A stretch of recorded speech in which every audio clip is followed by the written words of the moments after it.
kilibamba, kilibamba, kilibamba, kilibamba, kilibamba, kilibamba. What I want? Yes, what you got today?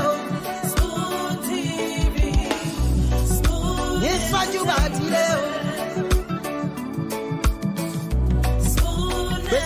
Beseku. Bada.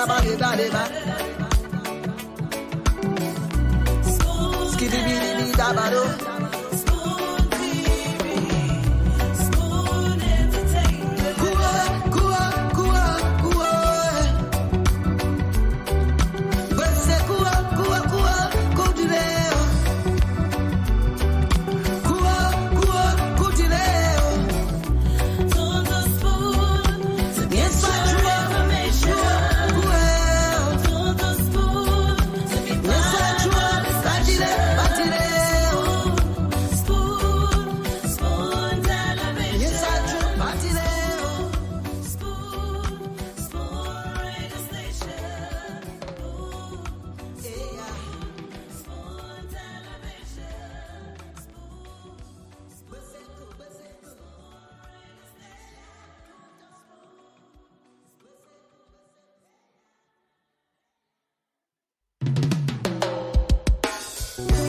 Yes, I, a special one from the CEO, stand coming with the spoon. And your boy, Friday the Southern Band, charges on the beat. On the spoon to get your information. On the spoon to be part of our discussion. Spoon television. Spoon radio station. Spoon gonna tell you what is happening in Liberia. Spoon gonna tell you what is happening in Monrovia. Spoon gonna tell you what is happening in Africa. Just to spoon you will know. If the children crying for starvation, just to spoon. You want to get a news update, my brother, to spoon. You want to know what is happening, Moravia, to spoon. Politicians want to make their decision, just to spoon. You want to know what happening in the ministry, to spoon. Yeah, to spoon. To spoon. You from Fonjema, Maryland, to spoon. To spoon. If you eat kepa, congratulate my brother, to spoon. You got a spoon TV, you got a spoon radio, to spoon.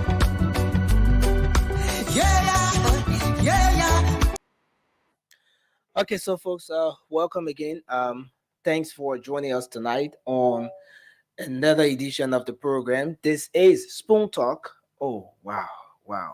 Thanks to everyone for joining us tonight. I'd like to welcome you to another edition of the program, Spoon Talk. We are live tonight across the Spoon Network, Spoon FM 107.5. We're live on Fabric Radio 101.1 and several frequencies across the country. Many thanks to our partner radio stations that are always relaying the show. Thanks to Trust FM in Bomi County. Many thanks to Premier FM in Bonk. Thanks to Gibi FM in Kakatama, Gibi County. Trend Radio in southeastern Liberia, Grand Crew County, and a host of other radio stations across the country that are always relaying the show. Spoon Talk is where you get authentic information about the happenings across Liberia. This is where you get to interact with the newsmakers. We bring you face to face with the policymakers and provide you the opportunity to engage. Here, you get the breaking news. You get to know exactly what the policymakers are intending to do, what their workings are. And of course, this is just the perfect space where you can rely on the expertise of our diverse panel to give you quality information every single day. So my name is Nelson Collier. We're here tonight on this edition of the program Spoon Talk. The CEO and the rest of the team will come on. Mr. Dwalo is getting set as well. Let's hope we can have a great edition of the program.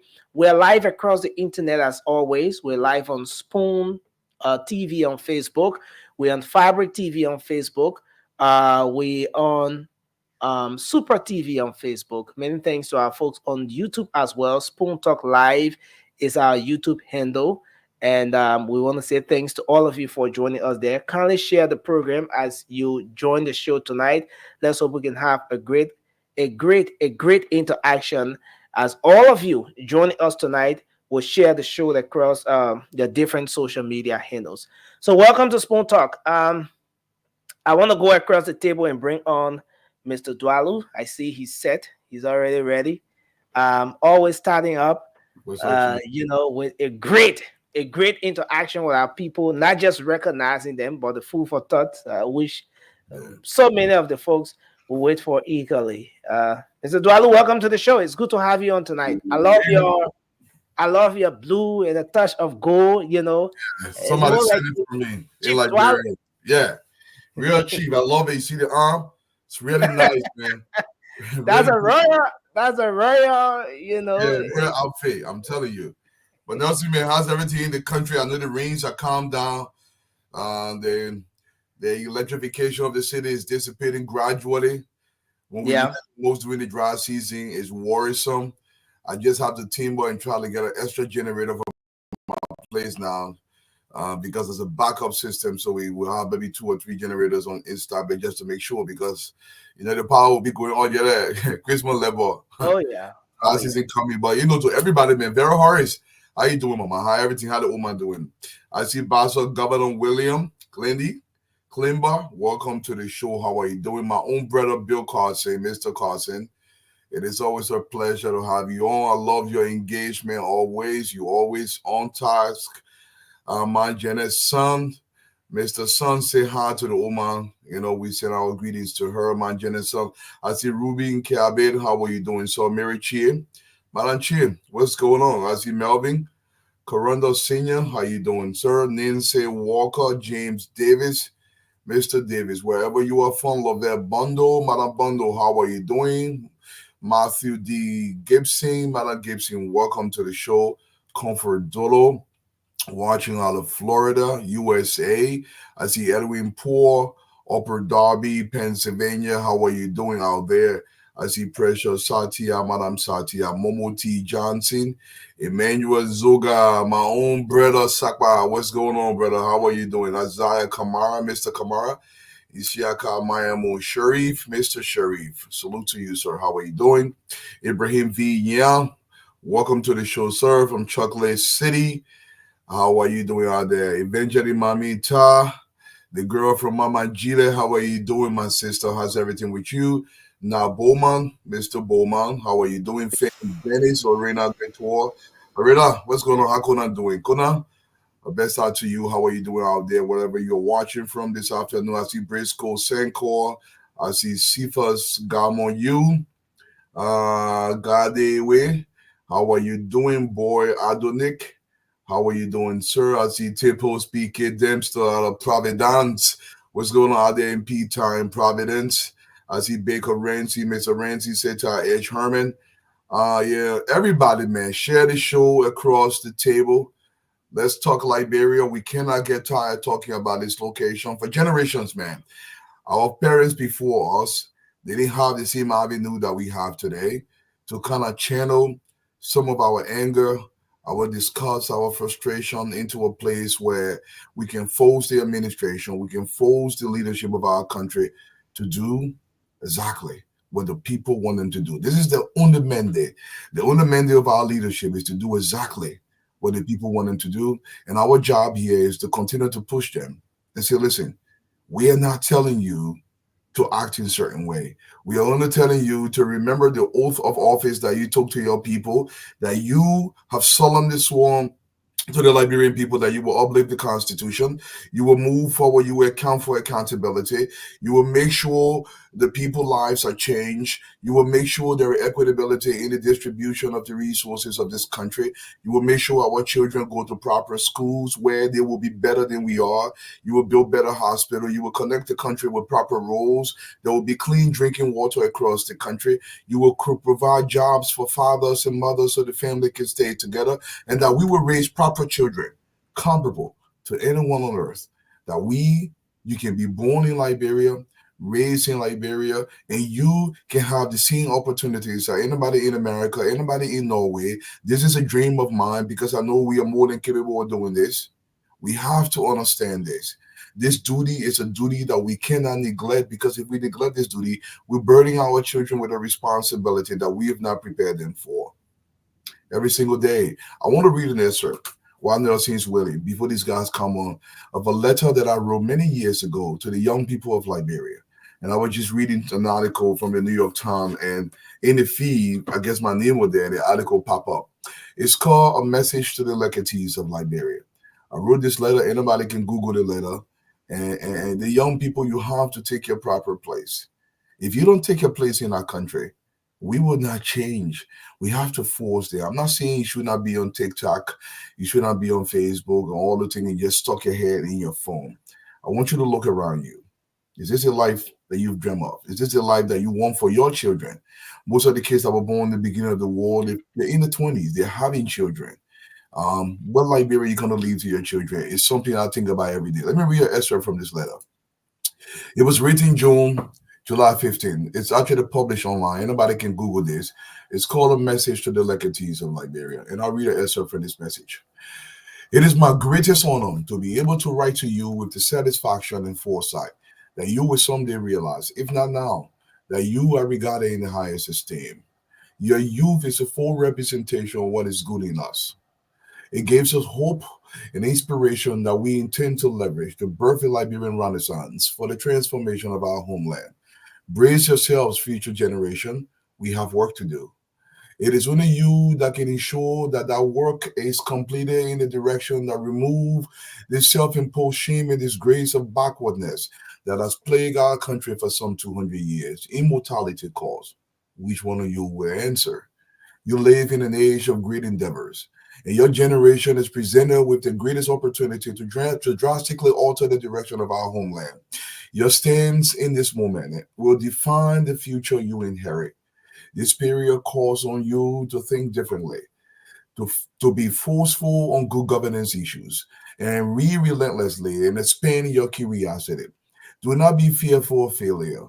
You must tirelessly push to up your standard of living and achieve what seems like an impossible dream. A country rescued from the depth of despair and hopelessness, and transformed into a nation that is self-reliant, guided by institution, and truly independent. You can see the rest of the article and just go ahead and read it for yourself. Every day I get up, I dream about my country, and I tell you, we are capable of a whole lot more. We just need the proper leadership that gets this. Look, I have no doubt, none whatsoever, that with the proper leader at the helm, we can become a middle income in 15 to 20 years. This is doable. The plans are out there. How do we replicate those plans, take upon the leadership that can be able to do this for us? Yesterday, I spoke to you briefly about self-preservation and what that means and how it is being interpreted by people in government. When you come to government, you forsake, you literally neglect, you set aside your own personal self-preservation. Your push now is to self-preserve our republic. It is to make decisions that will transform the lives of 5 million people, not just you and your family lives. This is not your goal anymore. You are not there to try to self-preserve yourself. You're there to self-preserve Grand Bassa County, to self-preserve Nima County in its fullness, in its glory. This glorious county of Nima County with so much capability. How are we going to self-preserve Nima County? How are we going to self-preserve Maryland County and Mosoralo and Grand Juda and Grand Cru and Sano County? This is your responsibility. This is your responsibility as a leader. But every time we say, somebody will say, I don't want it done too quickly. For some 200 years, gentlemen, we've been stuck in the wilderness of despair and disgrace. Every time I see the Ghanaians, now we think about Ghana as place we can go for vacation. Why not Sonic? Why not the beaches of Hopper and Barclayville and Sesto and the beaches of Buchanan? Why not those locations? Because we've not made preparations to transform them. We keep telling ourselves that we don't have enough resources now. We keep telling ourselves this is not true. The numbers are empirical. They are out there. There was a book written by Asa Manglu, and actually the guy just won a Nobel Peace Prize for this publication. I teaches at MIT, and it's called "Why Nations Fail." Why nations fail, and one of the reasons why we fail is already spelled out, and how nations can change their failure into massive success if they do the right thing. Why has it taken us so long to do the right thing? This is just baffling sometimes when I sit and I just think about how we can truly change. People look for the minds, the best and better minds, and they demand that they got to produce. They set a benchmark for them. They say, listen, your job here is to make sure Ganta does not run out of baby oil. They'll leave the PDD joke aside. And then you got to more Ganta saving. What business you own today, my people? I got in my head, but I'm just saying Ganta become a hub that we produce. How about Pankana oil? Okay, Pangana oil. There you go. And Ganta become a location that is a major manufacturing oil hub for lotions and baby oils. This is possible. This is possible. Sometimes we think too little of ourselves. And I don't want us to think that. There is nothing being done in America. I've lived here long enough to know this. That cannot be replicated with proper organization and proper infusion of resources and proper leadership at the helm and proper managers to oversee this and proper regulations through our government agency, that we cannot produce similar results. It's not possible. But what we've done, Dr. Francine becomes a minister. She self-preserved herself, and what you don't understand is because she's self-preserving herself, she's denying Kidman County its full glory. You will self-preserve better if you self-preserve Kidman County. The message to us all, guys, Liberia has to matter far above each of us, far above. It is about the republic because we are here temporarily. Liberia is here permanently. Dr. Francine, welcome to the show. Thank you, Dwalu. That was really awesome. I really like when you can give these little pep talks to Liberians, and how you close your remark was outstanding in terms of, Liberia will still be here. There was a time that I didn't think that Liberia will outlive me, when you're young. But when you see, I've lost both of my that Liberia outlive my parents. Yes. You have seen that because it's all you in your life, and they talk about Liberia to you, they talk about being a child growing up. And when I was with my doctor, I talk about St. John's Mission. We visited St. John's Mission, he and I never thought Liberia would outlive him. Yeah. And and one thing we have to remind, all the greediness, the conflicts and the corruption, you don't take that with you. We don't take these. And I see on Facebook some of these mansions that people have built over the years, not necessarily from their sweat and blood, but from Liberia's the coffers, Liberia's money. And so you don't take those with you. What you take is how you make Liberia better for the next generation. I would love for my grandchild, who wasn't born in Liberia, to go and say, yes, this is the place that once upon a time my mama told me about. She's no longer here, but I see that the legacy of Liberia still lives on, that I can, whatever he turns out to be, he will know that there's a place called Liberia that is not a place that's in the news for civil war or corruption or, a deadlock within the Senate. It's a place that in the news for one of the greatest economy of the world, we big cities, to high-rise building, the economy is booming. That's what I want my grandchild to see, to know of Liberia. But when you see Kidman, every time I go to Kidman, I don't think there's an English word for this. My fluency in Gola was sufficient to where I could find a word for it. The sloping hills of Kidman. It has this tranquil nature of it, and it just descends to the beach. If to say you are elevating from from this place of total joy of paradise, and you were ascending to the heavens. How do we transform that so we can truly feel this place of our homeland? The place was our neighbor stream berry. You know, Tata Francine, I take my children home. We're going home in a few months. They're getting ready for college, so it's a final trip for them. And every time they go, that daddy would pay for, right? Yeah, daddy will pay for. Thank you very much. I'm paying that. I told them. The next one they gotta pay. That's the argument in my house right now. Yeah, they gotta pay for it. This is their 5th trip, so they won't buy. I say, guys, daddy, we gotta spend some time. I said, listen, I forgot about it. But we drove to the St. Paul River. We went to the Mullers Village up in Hindi, and they swim in the St. Paul River. I know money can't. I was got because I was figuring out how to get up. How to get it now. That's all. I went waiting for it. But anyways, it was one of those things where what kind of Liberia will lead to our children? We drove into Ganta. You know, we went to Yekepa, and in the morning time, you see the dusk of Yekepa. And in the mountain, that cold chill. Daddy, this is so cool. It reminds me of Boston with that cold breeze before the winter starts. We got a beautiful country, y'all. But we actually feel the country collectively. Yes. And you were telling me what do I feel? A sense of euphoria, like some kind of euphoria in Cape Mount. Because when you look around you, you see the lake. You're surrounded by the lake. And then there's this beautiful treetop on the mountains, you know. And so it's a beautiful place. Like you can be on the hillside, on the mountainside. You know, you can see good people. All of a sudden it's like you just like it's like a voila, you know. All of a sudden it's like the rainforest is endless. I mean, if you see the rainforest, you see they look.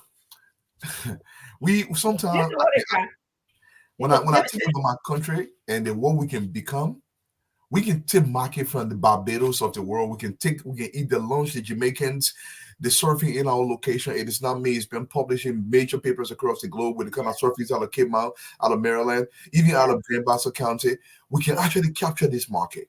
Absolutely. But are we willing to pay the price to build the infrastructure that will bring the people to the country? And you know, Dwalo, the time is right for us because when those markets were created, we didn't have this type of digital world. No. Nor did we have the type of transportation. You know, planes were flying, but they weren't as advanced, you know, to get into places within less time. We have that now. We at the curbs of where that is happening right now. And so we can do that. You know, I was saying when you just talk about Yekepa, it's something that my husband often talk about. We actually have a timeshare in one of the mountains around there. I'm not going to call. Yeah. Yeah. And so when I go, we pay for that. You know, so when you go to places like Yekepa, and it reminds us exactly of that spot because that is within Yekepa is a mountainous area, and we love the beauty of the mountain. So can you imagine if you put, you know, a few places that you can just, you know, have a timeshare where people can share the spaces, or maybe that eco lodge that is just open, which is beautiful, you know, create or annex to it where people can people can go. Never die, Amatia. It never die. No, it never died. Many years ago, Nelson, before I gave this to you, I went to my daughter's room because most of the time I used to read to home. She would, all the way to the 8-year-old, she said, "Daddy, I got it. I'm a big girl." I said, "Whatever, fine." And we came from Liberia like 2 weeks in, and she asked, "Daddy, am I a Liberian too?" I'm like, "Fine, well, not question you asked me to, or we Liberian too." So I read this poem here once, and then the poem is actually on the message to the legatees of Liberia. I just like to share with you guys again, because we have to leave this place to our children in a way that is just profound. Let me read the poem. It's just something straight up. It's called "I'm a Liberian." It's called "I'm a Liberian." So here's the poem. I am a Liberian. My domain stretches from the coastal plains of Cape Palmas to the grand heights of Cape Mount, up the rocky hills of Maserado. I claim LRB because she's all mine. From the mighty Wologisi, higher up the snow-capped peaks of Nimba, my navel strings are buried deep within her endless rainforest. I am because Liberia is. Liberia is because I am. I am a Liberian, not because I'm a Bele, Gisi, or Mendingo, but because I war dance as a mana, Loma, and Bassa. Oh yes, the Pele, Gio, and Gola, that were in the traditions of our ancestors. But if you were to listen keenly, you will also feel the Asian rhythm of the Crown, Global Crew, and Bandi. Not too far in the distance, the Kunga, Dane, and Va sing along in one accord. I am a Liberian. I belong to no tribe, yet I belong to them all. My Liberian fraternity is total.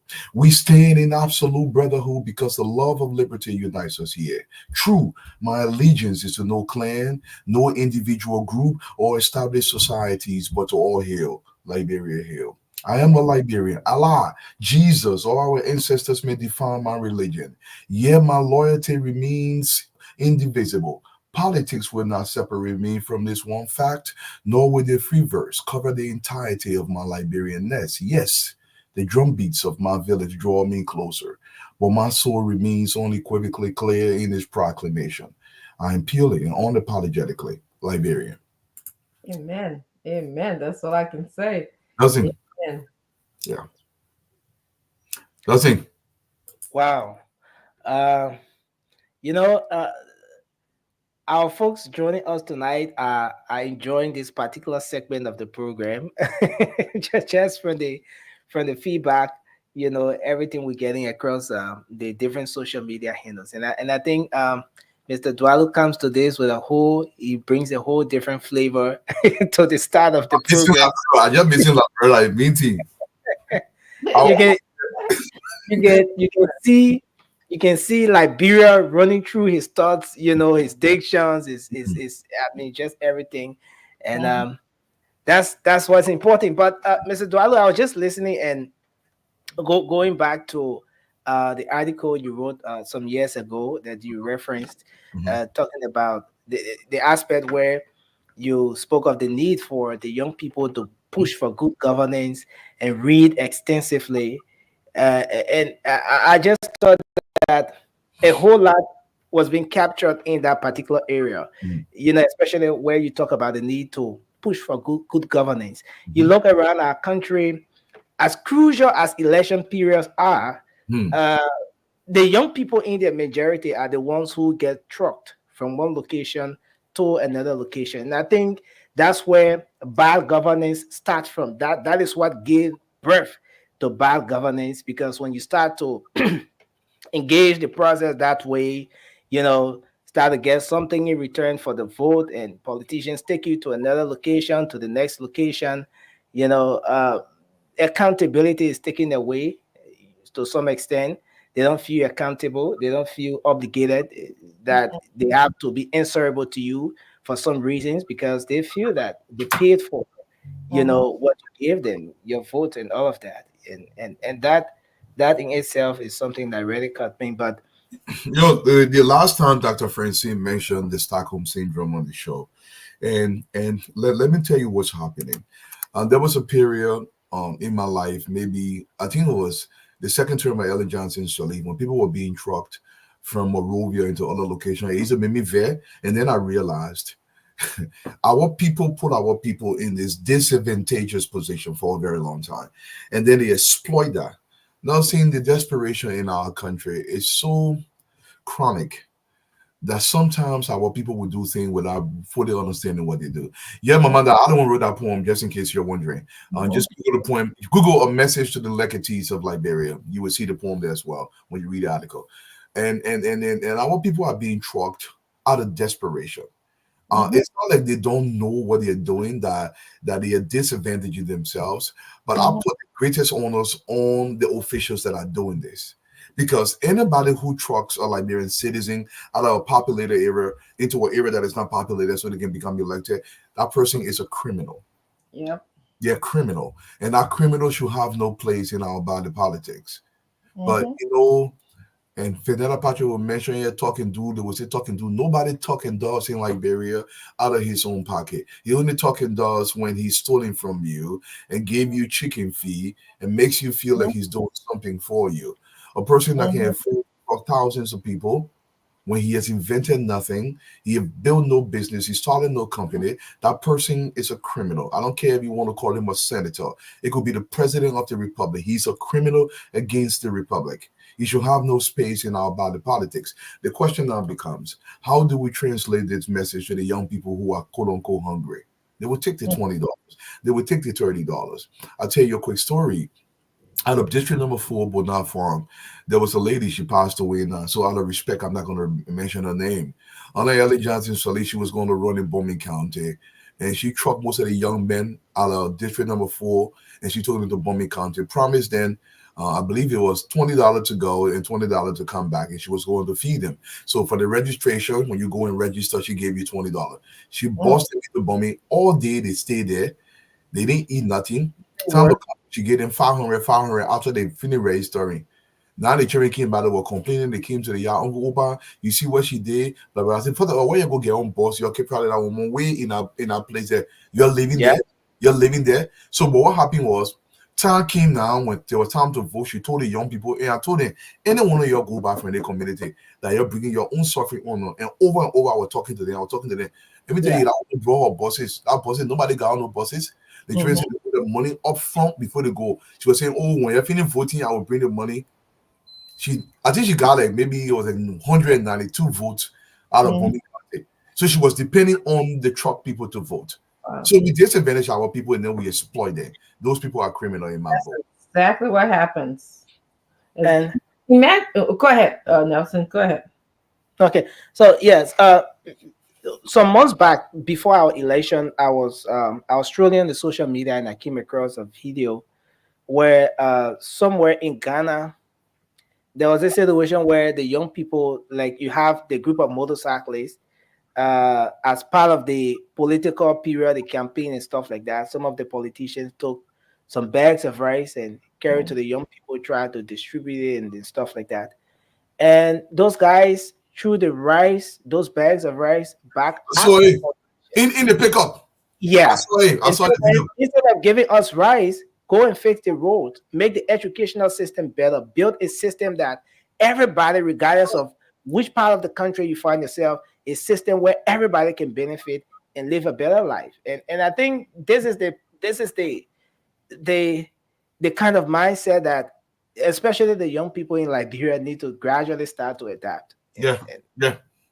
Well, Nelson, I was just going to share that, we are closing elections in the United States, right? And what the people do here, they give you various options, various ways of voting. So they have early voting because they are anticipating that there's going to be a lot of people voting this year. So if you don't want to go on November 5th, you can go to different locations, and all of that information is provided to you.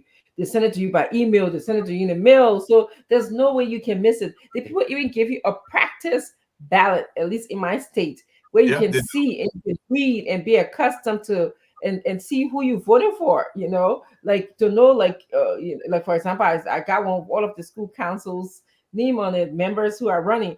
My kids are not in the school no more, so I didn't care to read like I have been reading in previous years. It was good to get that because I got to see the different people to help me make my options. And then, of course, you got online. If you are absent, if you live in another state, like for example, people going from Bomi to Morovia, they will tell you, say, okay, your address is still in Bomi, your parents live in Bomi, but you can vote there because you have not quite become a resident of Morovia. You don't have an address or whatever, or you just stepping by. But they have a way of working this out. And the way we can do this, we need to start a national registry. Simple. I agree. Yeah. I agree. Dolo, big salute to you, my brother. Let me say this, Dr. Francine. Somebody asked the question, what do you think about people leaving the diaspora and go vote? I think this is a patriotic duty to do. Personally, this is what I feel. I believe we should be able to vote from the diaspora, but we should be allowed to vote with one caveat. If Dr. Francine wants to vote in Kema or she chooses a district in Liberia to vote at her, she pay a fee annually to maintain her voting rights in Liberia. We can use that additional money to build infrastructure. Other countries are doing it. So, for example, if you live outside of Liberia and you want to vote in district number 4 in Montserrat County in Liberia, let's assume you pay $200 per year, but your vote will count as half of the voting in Liberia. So when one person voting in Liberia, you got to be 2 that vote out of the diaspora because we are not domiciled in the country, but we're still voting into the country. People use the additional tax money and they build infrastructure. But there is a fear in Liberia where Eduardo come from America, the man on team and job. I'm Liberian man. Man, they was being very rare in the country. My father Liberian, my mama Liberian. I was born there. I want nobody different. I don't bring war to your country. They say, oh man, I come back to my own country. I am not your rival. Okay? I am part of you. So when you see me as different, we diminish the country. We have work to do. We have to work collectively. The other countries are doing. The Renaissance Dam, the dam that is being built in Ethiopia will build majority by diaspora money. Diaspora money. So they are pumping money into the country. They are voting from abroad. The Cape Verdeans are doing similar. They're having the citizens pay taxes into the country. Look, I don't mind paying taxes to Liberia out of my paycheck, provided we have a condition that the paycheck will go directly towards infrastructure and not salaries. I don't mind. Take a percentage. Take 5-10% out of my paycheck. It goes to the Liberian government, out of the diaspora. It gives me right to vote in Liberia. Whatever we have to do for me, whatever it takes to develop Liberia, we should be pursuing those avenues. We're too far behind. Yeah. We are too far behind, I think. But yeah, so I think we'll take some calls from the folks out there. Hear from Liberians what their thoughts are, what they want to talk about. Folks, you have the time now to call in. Let's take a few calls. Okay, so the CEO has jumped in. Bam! There comes the boom breaker. You know, you forgot about me. No, I saw you in the background, but I knew you have the. You don't want to entertain Eduardo today. That's okay if you want to entertain Eduardo or that. I mean, listen, Eduardo is a brother. If you want to entertain Eduardo, then I'll step aside. You know. I'm a military man. He is a military man. You know, we code of conduct. The military guy ranks. So I don't know if you have ranked the same in the military, but anyway. So because I know. Ask Eduardo for his rank. The man went back. Ask him his rank. Ask him. You should ask him. Because it is against the assignment I had, and the operation I had to go on. Welcome, Stanton. Welcome. How you doing? The honorable Eduardo, how you doing? Eduardo actually served as private first class. No, way beyond that. Much more high ranking than that.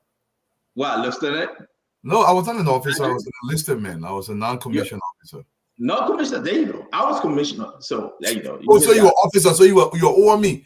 I was telling Eduardo what to do for 4 days. I told Eduardo what to do.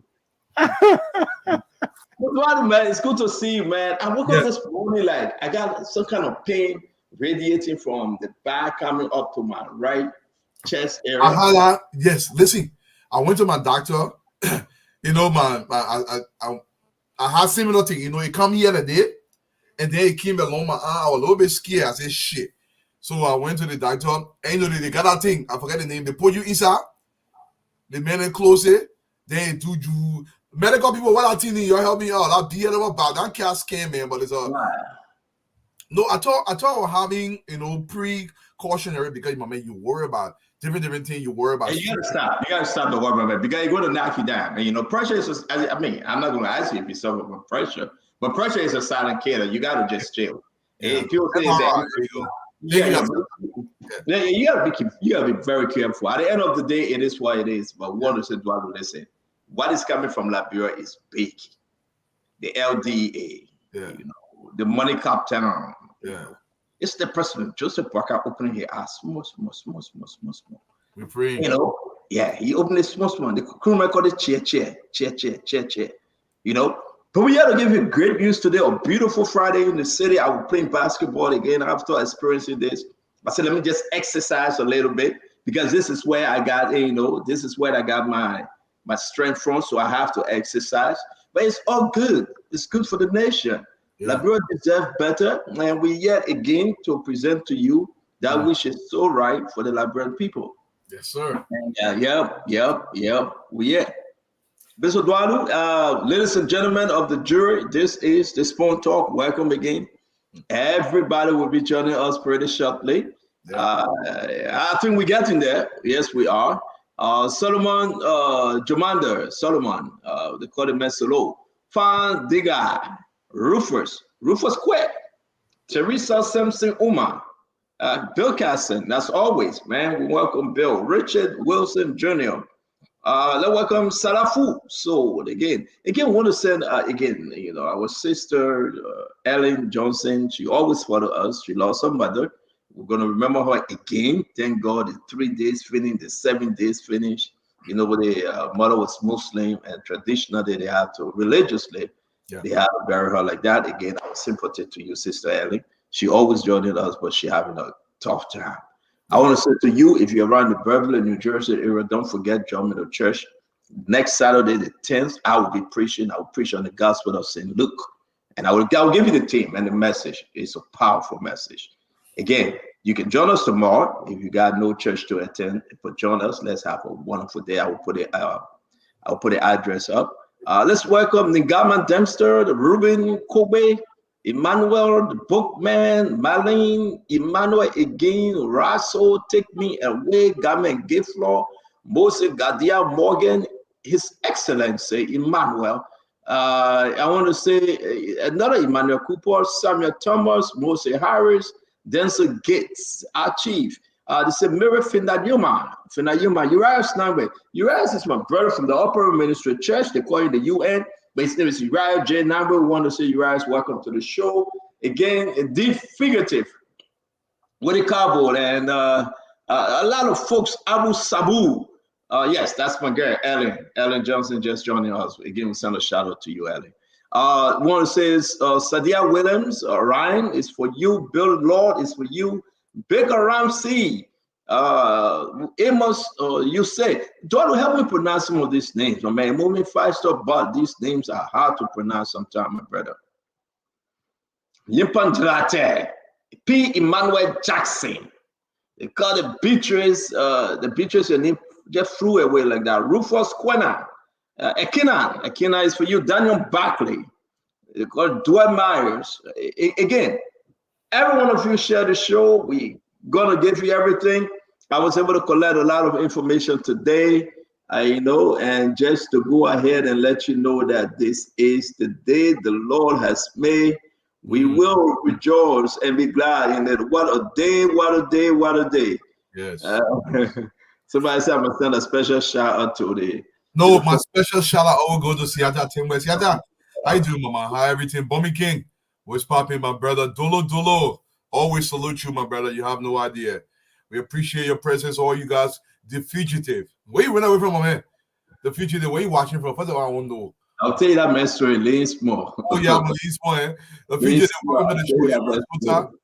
How are you doing, Amos? Amelia, Tafle, Gay, Louis Smith, Mr. Smith, Sandra Gowa. How you doing, mama? James Kamala, Alexander Yala, Mr. Yala. Welcome to the show over here. I see Moses Bachu. Is that Bachu?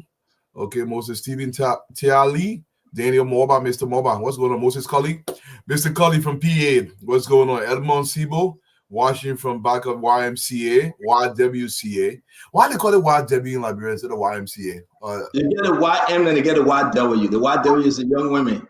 Oh, young women. Okay, see, you learn something every day. I didn't know that.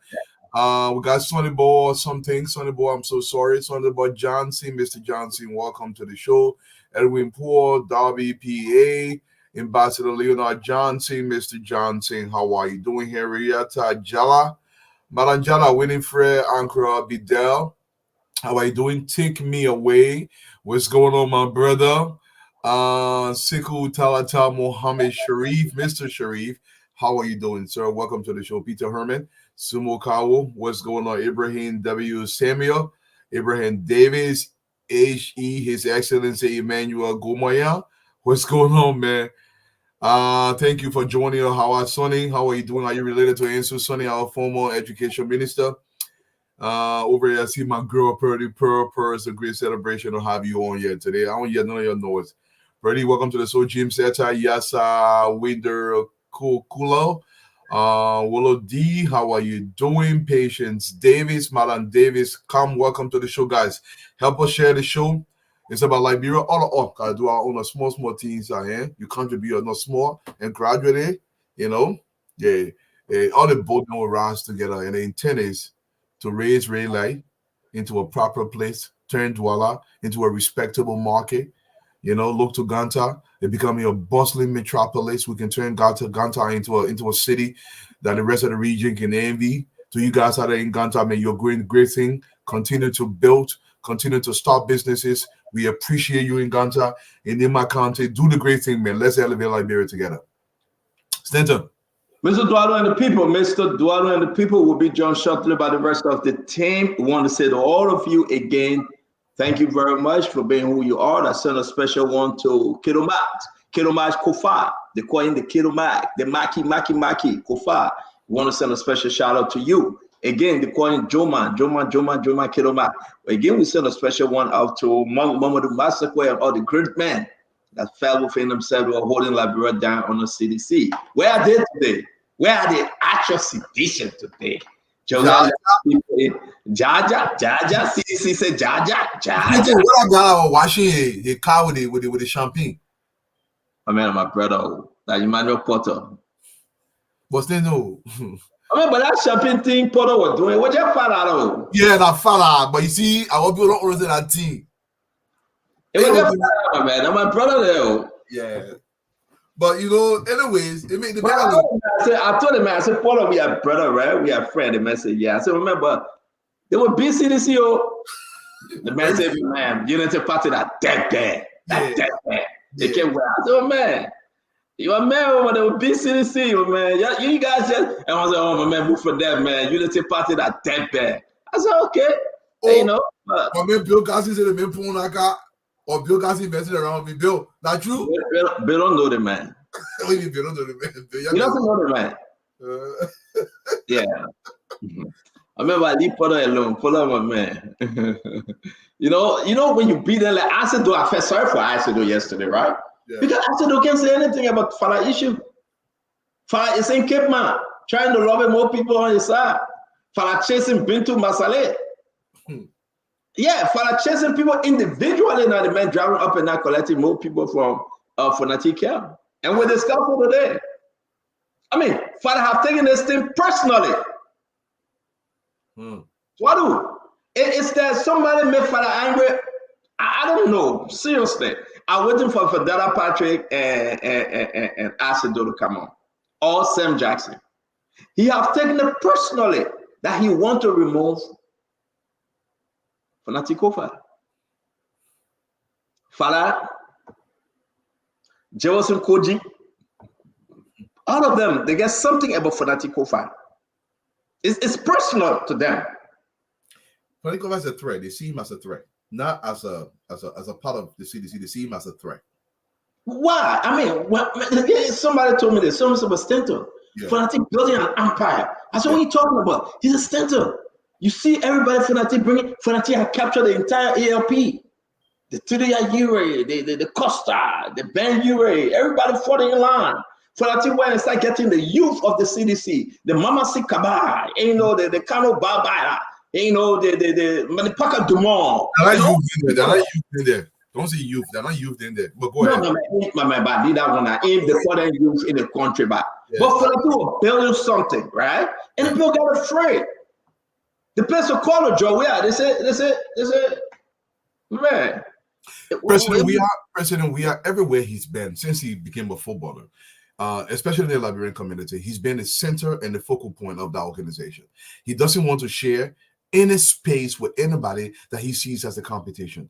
Do you know why the likes of Asif Topa and most of the guys that actually built the CDC from the USA were not incorporated during the presidency of President Weah? He felt they were a threat to him. They're not going to be yes man and no man. So President Weah wants some money around him so he can control them. That's why it worried him. Senator, you're muted. Yeah, but let me help me understand.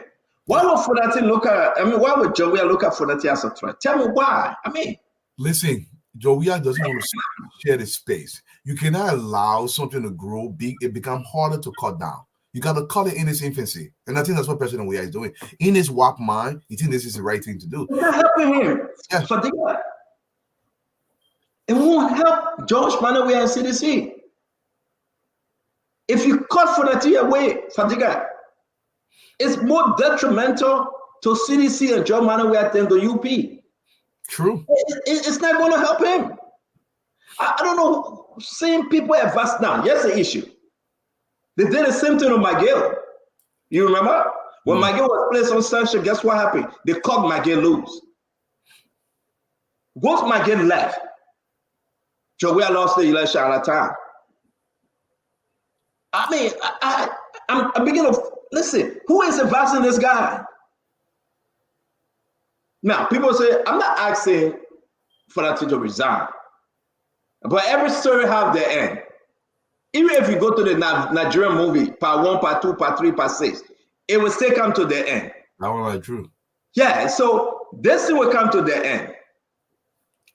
Look, but to see Thomas' father this week cross over, and they're looking at next week to submit the document, accusation, resolution against Fonati.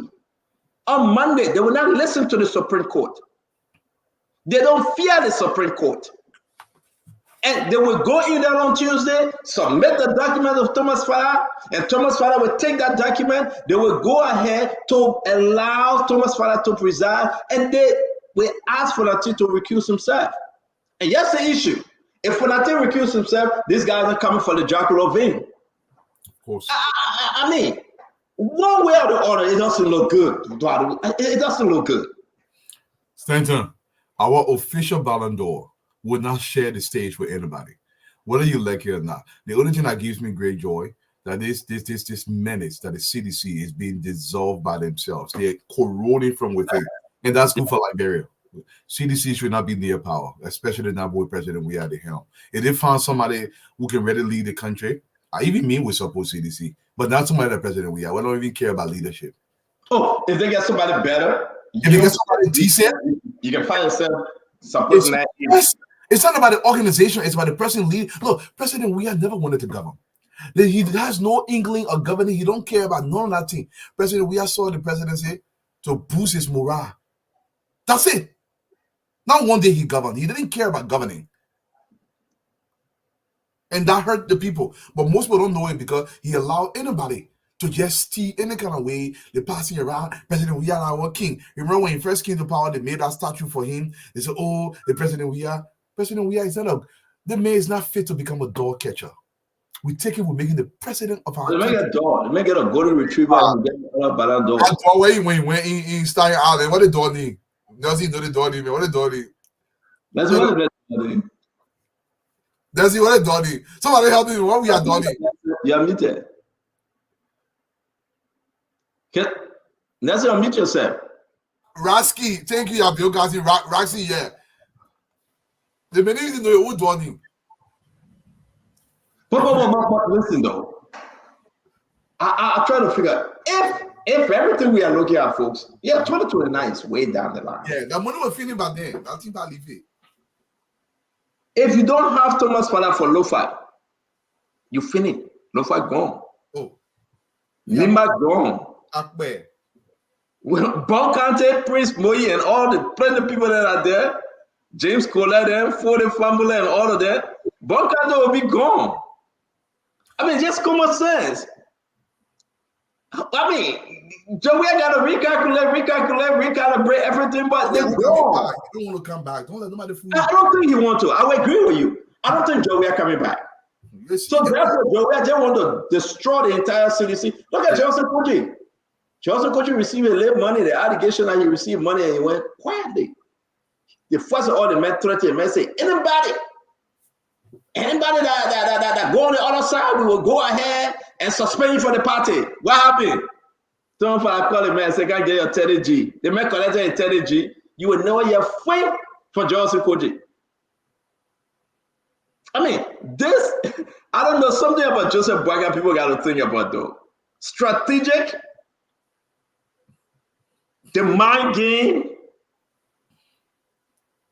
No, I'm not going to put this on JMB. I'll let JMB relax more on this one. But it's something.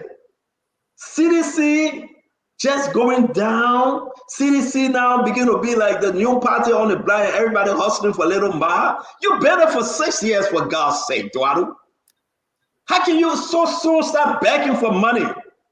All right. I mean, something is crazy about CDC here. Wait for 3 years, you see. No, but in less than a year. Okay, every year. I mean, Samuel Toy had to turn over because his back is against the wall. He's begging this government not to send him to jail. So he's doing everything possible. Samuel Toy doing everything possible. Twice fine. Twice get mad. You got enough mad. No, it's not about the man. But Samuel Toy begging not to go to jail. Okay. So you never hear Samuel Toy speaking on Thomas Father flipping. He will say beyond Jade, but he cannot come on camera to say it. What none of them? Why are they not speaking? But the police want to scan letter and say, "Oh, and we mad. We take action. Take action where?" That's man, it's about. But man, Donald, I mean, I'm feeling so. I don't know if I say I'm feeling so kind of relieved, Donald. It's like I'm getting to be comfortable.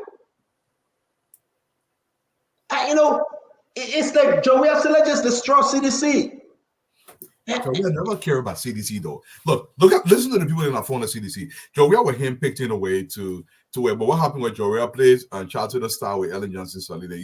When Ellen Johnson and Paul Charles Sutter together, they first the man will just capture the country, then the man will turn the country over. And Charles Sutter get a few more parable, Monge where Baboon Joy, and I'm gonna have him on my match. They may not put Joey in there. They say Larenfo is gullible. The left football player, they will come behind Joey. They get loaded man, and stupidly, we took an entire country that requires leadership. We put it in the hands of a man that only not keep rubber boy around. That only thing knowing your left to keep rubber boy around. We take the country. We expect him to make geopolitical decisions, to make economic decisions, to make political decisions, to make developmental decisions, infrastructural decisions. That it meant that I even read one good boy a whole life here. People have to do a work for him to go to school so they can be able to bring him to power. That deception will gain the whole country to run for 6 years. Our boy just sat around doing nothing. Yeah, but I don't think it's about the book. Yeah, I think it's about the common sense. I think it's about the love for country. I think it's about the love for the nation and the people that brought you there. I think John, we are supposed to sit there and say, "Who, me?" Then somebody will tell you and say, "Yes, you." Then he will say, "Well, how can I help my country?" He had everything, Joey had everything. The people said, "Take it. All we want to help you, just help us change. Build a new education system. Don't get us scale and wired. Build a new system, healthcare system. Don't come on the promise of 14 military and the whole JFK is dead." I mean, what can Joey show? It's not about 2029. It's about the fierce urgency of now that we would talk about this thing and say, you know what? Unity Party, you dare now do better. I mean, it's crazy. Why people will sit and imagine that Joey just gave this thing, allow for Nati Kofa. This thing is slipping away. It's slipping away. For Nati ran to Joey. Joey starving in the back. And he asked Thomas Farah, "Go, leave the man hanging." For that, he running to UP. UP said, "Man, that's not our fight." For that, he running to the international community. They said, "We cannot interfere." For that, he running to the prayer Oman and Papede and the religious group. They said, "We will pray and fast for 7 days and 7 nights." And at the end, Fonati is left alone. Just because Joey felt within himself that Fonati want to be president. Hey, man. I mean, my fellow Liberian, we can just say, how can somebody just understand this. How can somebody be so selfish? It must be me. That Richardson, that son not helping you. Conor Gray, thank you for the show. Thank you for joining us. That Richardson, that son not helping you. I know you guys going somewhere, but that son not helping you. I would also beat on Joey as small. Why we still get few seconds? Because the man refused to go to Liberia to help Fonati in this fight. He refused. Can you give me the video that Fonati and Joey were dancing? Yo, then they were going like this during the election time. I think you get that video right now, sir. Yeah, that video where they were wearing the pantage. Yeah. Give me that video. They were dancing in Sastan. Yeah, they were dancing in Sastan. Yeah. Nothing can give me great joy when I see these people then be tapping fast. I can enjoy it far away. You take the country, you give it to least better to run. You're like a business, like all I told my own, you told your own.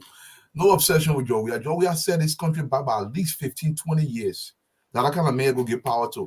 You are worried about driving a slingshot. Oh, Johnny, when you tell me you are not eat. I'm not eat you a word that I'm ready to have baby cross. You just more switch, you put it in the crop out, we eat it.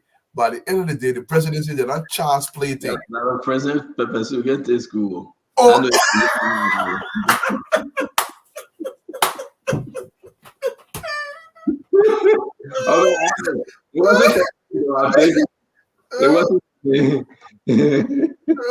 No balance. No say. Hello. Yeah. Oh Lord. Please share our show. You invite somebody to join us again. This is the day the Lord has made. Is it up? Nazir? The middle we hear from what player going again? Yeah. Going to play. Hey. They're gonna be damn vet. They're gonna be like gonna be damn vet. I mean, we had that chocolate in the whole country. The woman I'm talking. That is when you can't Liberia and you can't Liberia. Like, for you, for you. No, you know that how they used to scare people first, right? Yeah. No, nobody can scare me. Oh, but I get that. The funny thing is, nobody can scare me. I get to Liberia that the only citizen men can hang out. They don't even, so they don't be talking whole day. They're small finger and this defending job. Yeah, that they don't even know the people can go sit down with them. At the end of the day, this country, I don't care about anybody. You go where you can. I only care about moving Liberia. In President, we have to move Liberia from. Our champion president, we are moving y'all. Where your small figure they're gonna be tapping. I think they got a great organization, but everybody right now hosting. They close Johnson Koji. All your bank account, all your money, they lock it down. They put on system. They say they're making go Sierra Leone. If you go Sierra Leone, they will arrest you. They're making you cross the border tomorrow to go. So they're picking hustling. Yeah. The people in their house, they're about to take them from the party headquarters. The 2 bedroom he get there, he about to lose it. He's hustling. So they offer the man 30,000. The man grabbed the 30,000 from 14th Street. He grabbed the 30,000. He gone. What will do? What you want me to do? And Thomas Fala gone. Thomas Fala not coming back. But I thought Jerry go you graduate from you can get a job. Where? I had to do my own immigrant from LU. And I see what they say, Dog Cooper graduated from LU. Which one better? Dog Cooper, Jefferson. I'm going to see that. If everybody get that video, Joey and Fonati dancing, please send it to us. Yeah, I'm here. Guys, why would we talk something? So when you talk about Donald Trump, that means you want to read Donald Trump level. I want to read President we are level. But the level where you reach, before you came to a government, what did you do in the country? What did you do for you? Eh? You think because you criticize Donald Trump, that means you want to read Donald Trump level? Like, remember, you're so silly. You will never read the main level. They may eat soup 3 times a day. You can never eat soup. This is besides the point. He was my president. He checked out my country. I will talk about his name. If I know that you're God, you can build a little statue in West Point, an ugly statue where when you're a president, you'll put it down. I know who did that statue. The president, we have to put that person in jail when they put that. So, like we were saying today, Dwalu, that Baruch is saying, Conor Gray. Let's get to the show because Spoon posted today from our sources that officially the president Joseph Yima Barker, he was relieving the LDA suspended guys from the position finally. Abi Kurman, Hassan Fadika, and Bauko, they are officially relieved. You can call that they dismissed them officially. So they are no longer suspended, but they are now dismissed from the position. You either keep them or you let them go. And the president has officially, we're about to put it up shortly, make full appointment on Anthony Swart to be the next director for LDEA. This is very important. And then we're hearing names that will be replacing the 2 deputies. We will be discussing this shortly. Ladies and gentlemen, wherever you're joining us from, we want to say this is a beautiful Friday, a very beautiful Friday. We come here, we say our own. If you want to say your own, please go ahead, be our guest. All right. We will not suspend anybody from here. We do not have power. We will not block anybody. Even if Glennie won't try to block you, she does not have power to block you on this show. Her heart can be burning, but she will not block. And we will say everything to you guys. We will not block anybody. This is your network. Okay. I don't let when people block people. So if you block the system, don't block you. It's not from me. It's from Dr. Richardson. But she does have power to block. All right. So this is our first conversation. Again, share our show. We will talk more about George Manek Bagubwe for Keklong. He cannot come to the country. He said if he come to that country, Fonatikofa should never ever be speaker. I don't know why he hates Fonatikofa. I don't know if Fonatikofa ate his money. I don't know if Fonatikofa did a bad job. But why this guy just hate Fonatikofa, I have no idea. So we'll come back to that story. But ladies and gentlemen, the breaking news right now. As you can see, Mr. Eduardo Duarte honor, sir. Oh, so that came out for immediate release. I'm reading from my citations today, so I'm going to take my own time. Joe, we are watching. But President Boakai nominated Director General for the Liberian Drug Enforcement Agency, Friday, November 1st, 2024. Executive mention, moreover, President Joseph Yuma Boakai Sr. has nominated Mr. Anthony Swart as the Director General of Liberian Drug Enforcement Agency. This appointment is subject to confirmation by the Liberian Senate. In a related development, President Boakai has officially relieved Colonel Ibrahim Kroma, Mr. Hassan Fadiga, and Mr. Bawu Kawu of their respective positions as Director General, Deputy Director General for Operations, and Deputy Director General for Administration of the LDEA. This decision follows the report submitted by the Ministry of Justice on an investigation conducted on the event that transpired at the LDEA headquarters on June 3rd, 2024. President Boakai reiterated that the act of disorder and chaos that took place at the headquarters of the LDEA were unacceptable. He emphasized that such action jeopardized public peace and weakened the government's effort in combating illicit drugs. In light of these developments, President Boakai is calling on all appointed officials within the government to adhere to the highest standards of diligence, commitment, integrity, professionalism, and loyalty in their service to the nation. Sincerely, Kula Bona Yang Fufana, Presidential Press Secretary. There you have it, guys. There you have it. Nelson, please give us the photos of the 3 gentlemen and the incoming director, Anthony Swart. We want to show it. Let's have our first conversation on this. Thank you for joining us, every one of you. Please share the show. It's very important that you do so. And let's have our first conversation. We receive the information. The Spoon Decks receive the information. We share on our page. It is official. Abi Kroma, Hassan Fadiga, Bauko, they have been released officially. What say you? Let's ask one question from the beginning. Why couldn't the president do this months ago? If that's what he wanted to do. I didn't think it took the president this long to determine the outcome of what happened at the LDEA. What was the hesitation for the president taking this long to submit this? We've left the LDEA in limbos for months. But at the end of the day, I don't know what I like or dislike the decision. I'm indifferent about the decision. It is the president's choice to make that decision. At the end of the day, we are forced to accept the decision. And I just hope Mr. Swart, the new director of the LDEA, comes to the agency to do something differently. I learned that he's actually headed this position before. My question that I would ask is, would he do something any different than what he's done in the past? Or are we just recycling people because maybe we feel comfortable with them? For me, we wish him well and we hope he produces for the people and then reduce the drug in the country. That's what I would say to that. Thank you very much. Let me hear from Dr. Richardson. Dr. Richardson, there we have it. Officially, we cannot say, oh, Mr. President, what are you waiting for? Yeah, review the documents, decision has come forth. I mean, what say you? I say the president is on a roll.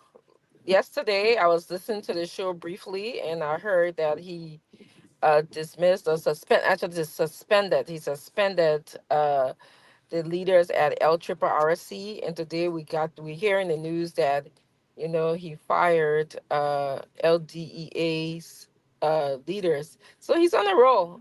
That's all I can say for now. We'll wait and see, what he does in the future. But if he's moving at this speed, is in the interest of the Liberian people. That's what we can say. That the drug in our country is bad. We need leaders that will be able to work to get rid of the drugs in Liberia. And Colonel Gray, I'm going somewhere away from the snow, okay? I knew you asked me earlier. Hi, everybody. Thank you very much, Dr. Richardson. Colonel Gray, let's hear you. Hassan Fadiga, gone. Hassan Fadiga gone. A.B. Kroman, Bauko, man. Militarily, let's hear you. The man said right now, June, July, August, September, October, almost 5 months. Talk to me. Stanton, there are certain communication that cannot just hit the public limelight security-wise. They remain classified, but I'm sure those gentlemen may have been informed way before we get to know. That's how it's supposed to be. Because you want to create this this corridor of tranquility where you don't create chaos. But I'm pretty sure those guys were informed prior that they will not be returning to their position. It's sad to hear that. It wasn't reform, Colonel Gray. It just came up today, the president's decision. Well, it's unprecedented if that's the case. But in security operations, you have to inform those parties that are involved so they know that they're not coming back. But, drug rates and so on and so forth, that's just a small portion of drug enforcement. For me, prevention is more the key of drug enforcement, especially manning our various porous borders, including our national airport. I didn't see that robust setup, including sniffer dogs and so on and so forth, to be able to catch those things before they even land in our borders. I didn't see that portion. Maybe it was there. So my hope with SUA, it comes in with a mindset of prevention as opposed to, so you have to be proactive as opposed to be reactive. So hopefully, if he's been there before, that makes him somehow a fit. But I don't know if he's coming with any contemporary ideas. And I wait to see some of his project proposals that he's going to be pursuing as head of that agency. Because if we prevent, then our borders will be secured internally. So that's what I look forward to. And, hope he reaches out to seek some help, even in writing some of this proposal, because, look, one man can do all. Ask the dwellers of the world, they will help you with some ideas. So at the end of the day, and I seriously, I will say this to you because it's so unique right now to see that the president came out and the president is cleaning house. Glennie, let's hear you. Though it's been 5 months, but the decision is made today. So hello everybody. Hello to all of you. Glennie. Say that again. Something playing. Oh, sorry. Thank you. Thank you. Well, it's good to be back. Doc, I see that you voted. That's good. But anyway, I think President Boyka, better late than never. It's something that we expected for him to have done a long time ago. We decided to give us two shots at one one spot. That's a good thing. Now at least we know that he has terminated the people instead of, because I was one of those who kept saying he can't have people suspended for so long since June. So the fact that he has come up now and terminated their services, we move on to the next story. I guess whatever they found warranted getting rid of all three of the people. So what can I say? It's maybe late, but the decision was made, and now we know what the decision is. So I don't have anything much to add to it. I think I was the best thing to let all three go, because if someone had remained, probably would have been more confusion, more talking, and all of that. So I welcome that decision today. Oh, okay. So, I mean, what's the lesson learned here? And Eduardo, let me come to you. The issue about the drugs in the country, you said, well, the president took forever, but indeed, the president finally he took a decision. But again, it's not about the individual there. We understand what they went through, right? The big problem, the shame, the disgrace, the international shame. We're talking about people traveling to Europe, to Guinea, people traveling to America, people traveling all over, Senegal, to dig up the real juice of this story, the international body that can fight drugs. They question them. They question the leadership in Guinea. I don't want to go into deep with this story. And some people were culpable of this allegation. But the president will not release the document. It's national security document. Those investigations. But what's the lesson learned here? The new person that coming, those individual drugs have taken over our country. Let's talk about the drugs impact and the shame this has brought to the nation, Gualu. For me, I think the new director has a mountain to climb. And I want to say this because he's worked in that sector before. Hopefully, he will jump in running, because over the last 4 or 5 months, there's been a vacuum left, and how that vacuum was being filled, nobody knows. Now, the decision has been made. We all have to fall behind that decision. Howbeit, it took very long for that decision to be made. My thing here is I understand this new director has been there before. I'm going to stress this point. Hopefully, he's coming in with a plan on the border, with a plan with a small city where we have chronic areas across the country. And I hope people don't get into the feelings where the new directors that are departing the agency to consult with those directors and say, listen, where can we look? What are some of the recommendations you can make before you leave? Like a cheat sheet when you're leaving, at the end of the day. So we have to do that to make sure we address this issue, because Stanton, everybody on the show and everybody's listening knows the drug issue is very chronic in Liberia. We have to tackle that very quickly, and we got to put resources to it. That's what I want to say to that. So Dr. Richardson, let's go to you on this one also. I mean, what do you think? The drugs is taking over, zombie drugs, ghost drug, marijuana, and cocaine, and everything, the fight against drugs. You think we are president starting all over again? Well, I have not read about who he appointed, but I do know some characteristics I expect of this drug person. I expect him to be like a czar, hands-on czar. I expect him to be wearing the hat of a social worker, because he actually has to know the group, understand the group that is that is using drugs in the country. I expect him to be a correctional officer, be punitive with people who are bringing drugs in the country. I expect him to be a researcher, someone who's understanding the origins, where our borders, where are these things coming from.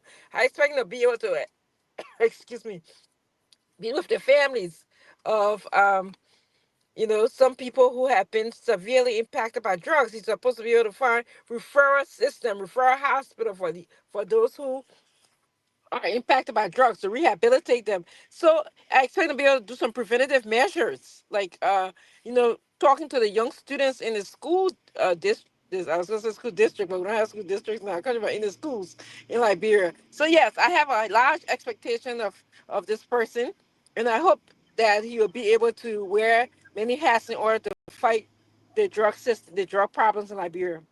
Excuse me, I have to find something to drink. Yeah, please do. So let's see if you again could agree. The way forward here now, real quick.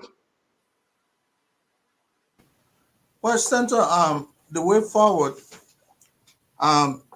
firstly, we have to be able to look for external support, and not necessarily financial support, although that should be one big portion. But we have to have our regional counterparts, especially the Mano River Union, in sync with our decision. This is not something that can be fought just from within our borders. It's an external crisis. It has a spillover effect. So we are just at the receiving end. So, and then also we have to be able to scout for resources. That's one of the problems. You cannot rely on national budget to sustain that fight. Are you an individual who understands how to, evolve proposals that you can share around so that people can come to help? And then secondly, you have to make it a collaboration effort with national police, all the security agencies as well. You should have presence in all, including custom. So don't just look at this like that small building standing by, that's my function there, and I'm going to go raid the ghetto. Move from that mindset, expand. The way forward is you should begin to look, as Dr. Richardson had said, you got to be somehow knowledgeable about all of these areas, including becoming a social worker in the extent that family and churches and all of these people should come to help you. So the way forward is, don't just look at this issue narrowly. Begin to have a bigger mind. You got something going in your back, so let's just stop you for a minute. I think you got people in there. The nurse is interrupting you. Thank you very much, Glenn Gray. Glenn, you want to add anything to this? No. All right, guys, as you can see, there we go. Again, three decent family men, three decent gentlemen, Avi Kraman, Hassan Fadiga, and Gauko. Again, we want to hear from you wherever you are, what you make about this story. Finally, the president have relieved them of their functions, of their duty. They were on suspension for 5 months without pay. We should be exact, without pay. So again, the negotiation, everything, the findings from the investigation led to the president's decision. He said they should leave. He doesn't want them in his government. The president believed that their action brought disgrace to the government. The president believed that everything that was said, whether everybody can defend their own position, the president, Joseph Yima Bouaka, this president believed that it can be only fitting, it is only right for him to ask them, say, okay, enough is enough. I would take no disrespect in this government, above all else to people. So therefore, President Joseph Yima Bouaka, as of today, he asked them to step down. He asked them to step down. So we want to hear from you. Those of you that just joining us, call on the show, we'd really like to hear from you now. You have to call on the new number I'm about to give from my end, because the old number will not work. All right, that's an old number, but I just try to use this one so often. All right, it's 609-649-9690. Call on that number, and we answer you. Again, guys, please do not call on the old number, please. I see you calling. Just call on the new number I just read for President Joseph Yima Bouaka. Except you guys want to add anything, Eduardo, or else. I just want to say, you think the president's office at least should state to the public the reason behind the dismissal? I'm not talking about the national security portion of it, but some justification or some. I do believe Jerry Pierre will be speaking to this further. Okay. Kuda Fufana cannot. She's just within the realm to say yes, carry on the instruction that they will finally relieve of the function. But when it comes to that level, it's the information minister now has to say why it took forever and the way forward. So we will be reaching out to Jerry Pierre, and Jerry Pierre will speak. I'm probably going to ask him to join us on Sunday to address some of this issue, because it is not only this issue, You saw what happened yesterday with the LRRC folks as well. So it's only good to reach out to Geraldine McPierre. Guys, if you want to call, it's 609-649-9690. 9690 will take your call. Please do not call on the other line. Your name and where are you joining us from? I'm Francis Darker. I'm calling from Philadelphia, USA. Yeah, can you lower the volume of your radio or something, please? Okay.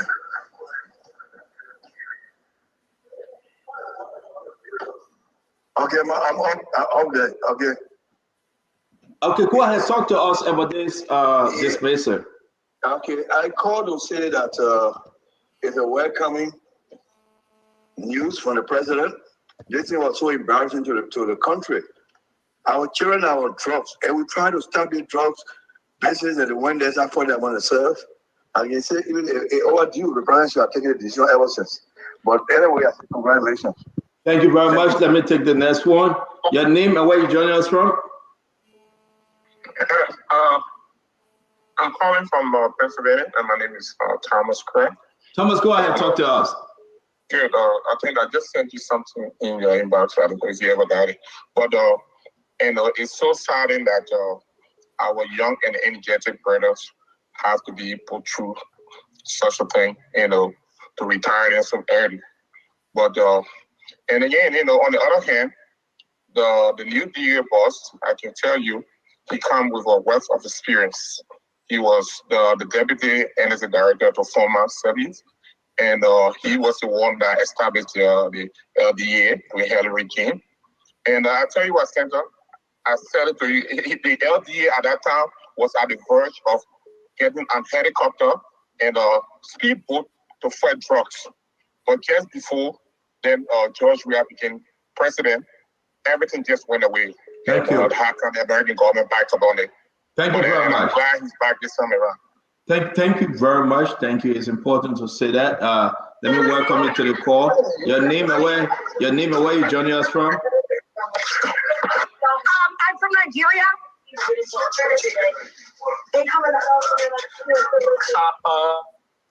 Hello, your name, guys. Please do not call the old number. Whoever Zanganing is, please do not call the old number. Yeah, guys, your name. Yes, we can hear you. Your name and where you joining us from, please. Hello, can you hear me? We can hear you, sir. Your name and where are you joining us from? Yeah, my name is Momo Johnson, calling from Charlotte, Pennsylvania. And I just want to say that the decision made by President Barker today is welcoming. At least it is overdue to the Liberian people, but it is welcoming. And I want to believe that. Thank you. There's more to come. And the decision of George Weah and the CDC. Let's hold on there for a little time, sir. We are talking about the drugs issue, please. Your name and where you joining us from? We don't call them this number, sir. Call the other number, please. I'm really disappointed in Eddie Kuma. Eddie Kuma came on his show. He apologized to the president. He showed remorse. But that particular guy is a trouble. He showed no remorse. He came on his show. He came here attacking Eddie Kuma. The idea, Eddie Kuma been around government for a very long time. The idea that he allowed Padika to play him for him to lose his job, it really hurt me so bad. I mean, this is a man, a professional. He's been fighting the drugs in it. He's been all in and out of this program. So just see how he lost the job at that. It pisses me off. To allow people to get the best of you, it's not a message. It's a message for all of us. So again, thank you to you. Thank you very much. Let me take one, folks. Again, do not call the old number. The new number is 609-649-9690. That's the only number, the international number you should call. Your name and where are you joining us from, please? Hello. Hello, sir. Your name? Okay, I'm on Spoon. Yes, sir. Your name and where are you joining us from? My name is Barry Haynes, calling from Columbus, Georgia. Talk to us, sir. USA. I just want to make an intro regarding of what unfolding now. With this guy, I just want to commend the president because that sector, we all know how the youth of Liberia have been affected.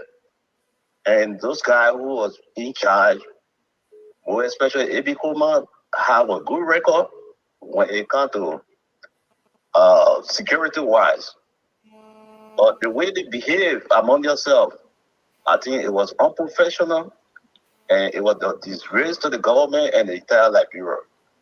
So by then suspending them and subsequently dismiss them in a position, we look forward to the president to appoint somebody who is competent, able to do the people's job, just how Ebi Kuma had the passion to do the job, but probably he was out of ethic.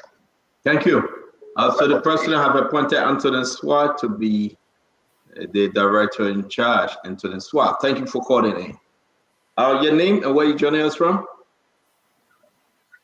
Good morning. I'm Patrick Ray, and I'm calling from the Australian Capital Territory. Thank you, Mr. Patrick Ray. With this dismissal of Ebi Kuma, he should learn a lesson from it. He's a professional man, but he brought favoritism in selecting his deputies, and this is what dealt him a bad blow. He should have been professional in selecting his deputies, but he didn't do that. So favoritism isn't good in governance. So at least he will learn. Thank you. Thank you very much. Thank you. Thank you very much. Nelson, are you there? Can we take some calls from Liberia, Nelson?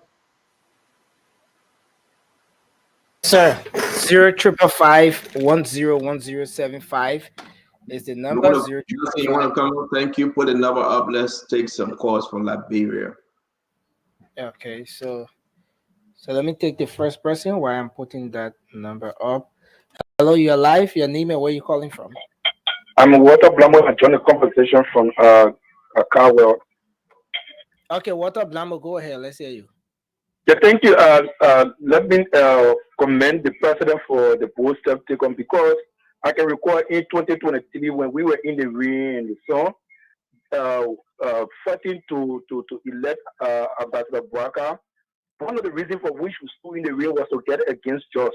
So you cannot get the same people who we appointed to fight Jos, instead of fighting against Jos, they are fighting against themselves. So we want to appreciate the president. We pray that this issue should not leave with the DA alone.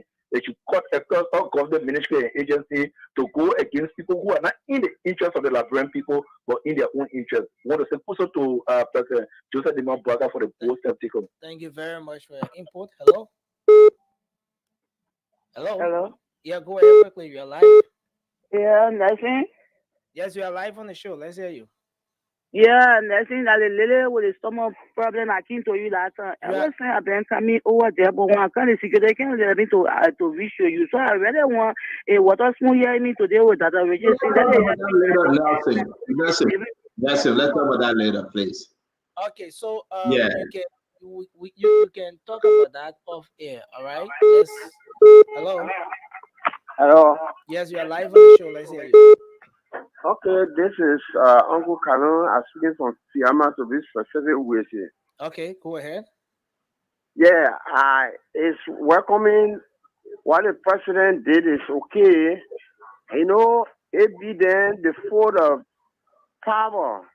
The ethical aspect of the security were all serious with power. This is why they carry on like that. But it's welcoming. I love that. I think we are at ease. And Mr. Saul is also a good man. Thank you very much for your input. Hello, your name and where you calling from? Hello. Yes, let's hear you. My name is T. War. This is Lord you. I said, God, thank you. As Senator always says, the president working for pop. Thank you.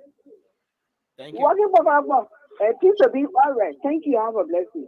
Thank you very much for your input. Hello. Your name and where you calling from? Hello. Let's hear you. Hello. Yes, you're live on the show. Let's hear you. Raymond Charlie, I join you from Jamaica Road this evening. Yeah, go ahead, Raymond. Listen, I want to ask Mr. President that there's no business as usual. You want to tell me this way that we're saying Charlie keep that Wouldn't they get when you government? Everybody have put when you government before. When you government before. You show up when I go to school that way you government. You are when there. There's what? You just stop that, Mr. And people are going to school. They can't be a master. Thank you. When they get in that position, just stop that in the country. Thank you very much for your input. Hello, your name and where you calling from? Hello. Hello, Nancy. Yes, you're live on the show. Let's hear you. Thank God so much about school family. Michael, go ahead. Thank God so much. Liberian people first. And I can wait the enemy to who break out the money now. Or the school family, or our nation, or the president. You see the decision of the president. You see the lesson president. You see LRRC. You see when he take it. And what you call leader. Anybody want to see the downfall of the nation? They call. What we say? Whatever. That's called through a Mr. School. Who look that is fat. If you're a person who can tell the president the truth that people were looking for. Some of the journalists. God will all open door for you. Tell the leader the truth. But what makes you that today? Let the country. Because who needs to tell the truth? Say your leader labor. Who will not do Joe Parker that? Who will tell Joe Parker the truth? Thank you. Thank you, the president. You call the president for that measure. Then I go respect to. Michael, thank you for your input. Hello, your name and where you calling from? Yeah. Go ahead. Yeah, go Hello, ahead. You're live. Leslie, how are you? Yes, sir. You're live on the show. Please go ahead. Okay. Leslie, I'm Moses Pato calling from Limbachande Spaghetti. Okay. Okay. Theo, I want to say good afternoon from Liberia. Draro, that are registering. How are you? All of you people. Yes, we're good. Go ahead, sir. Okay. See, I want to say thank you for the program. You know, that why we were sending honor the ring, honor the song. We said we want to change the Joga government to put Joseph Boga there. You know, Joseph Boga came to help us in Liberia. He was sent to release us from the kind of bundle that we were going through.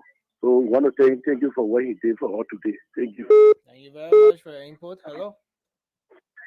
Hello? Yes, you are live. Let's hear you.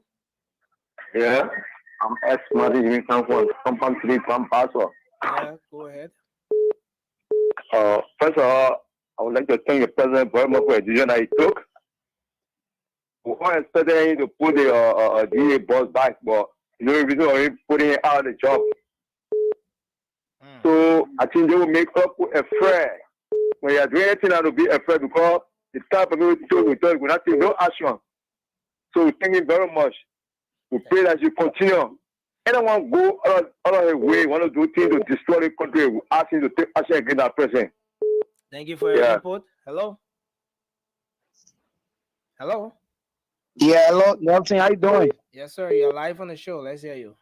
Yeah, Mr. Stanton Watersford, I'm so happy tonight to hear about the decision made by the president. I'm from the online TV, a host show called Liberian Spotlight. Just this evening, we visited 4 ghettos. And it was the major constraint for those guys in the ghetto. They were saying that it has been 5 months since the president suspended those 3 guys at the LDA. But today, to hear of great news that the president has taken, of great steps to replace them, we say kudos to him. Thank you. We know that this president is going to work in the interest of the Liberian people. Thank you very much for your input. Lastly, Nelson, I haven't received my 10 out of yet. He tell the CEO. Thank you. I don't know who should I be talking about. Hello. Hello. Get a 10 out the message. My name is the group of in Baji. Am I live? Go ahead. President Boga, you know, we welcome a decision because we get the appointing power to fire people. But all this one here, for me, it was it take long for him to take the decision. And also, they never adjusted to win the Liberia. The man said he was suspended pending the investigation. And the investigation come on, the problem supposed to be aware who do this wrong or who did it. All we saw the video around here. The video, if we not do the investigation, but in that video, we know who they acted who in the video. So if get be new like that, you just suspect until you expect until you're there. But anyway, you have the power to do what you're supposed to do. You the one appointed there. Thank you. You the one appointed there, but they all don't want to President Baka. Someone now to put you on this. Thank you. Thank you very much for your input. Thank you very much. Thank you very much, Nelson. We'll come back on the other side to discuss more about this. Again, as always, we want to say thank you for joining us, folks. This is the Spoon Talk. Eduardo, you heard from the people. Welcome to the show, Ava. It's good to see you. Eduardo, you heard from the people. What do you think, man? They are positive. Everybody making at the end of the day, it's Mr. President Bwaka. President Bwaka will make that decision. We have to live with it. But Stanton, sometimes I believe in fair play, because can we say the likes of Adiga and A.B. Kroman were fired? Can we say that? Or can we say they was just suspended and left in limbo, or they were entirely dismissed, or were they suspended? What are we going to label them as? And Liberian people, I know we have not nurtured a culture where we question our leaders. When you question your leaders and the decision they make, and you will have people saying, "Oh, who are you to even ask question?" Or you want to let you know more about question. You're supposed to question the kind of decision your leader made. Doesn't mean you can make a better decision, but this is something he or she has chosen to do. It is your duty as a citizen to question those decisions and make sure they're right. Understand that this is what developing countries supposed to be doing, because we got to develop. Questioning your leader, it doesn't mean you can kick a better football than President we are. Our people. Yeah, I think it's only fair to give Isaac 30 seconds on this one. Isaac, the suspension has been moved to total dismissal. I mean, what say you? Oh, I'm out. Let me make sure. Okay, I'm not mute. You talking about for our favorite people at LRRC? I just came on the show. LDA.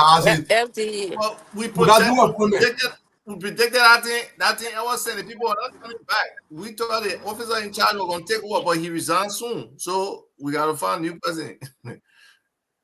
So what happened is that, let me put the appointment letter you just came in. The president also in this letter, the officer in charge, Antonin, this is the LRRC letter. This is the letter. The officer in charge, Antonin Swai, he's now appointed to be the director proper.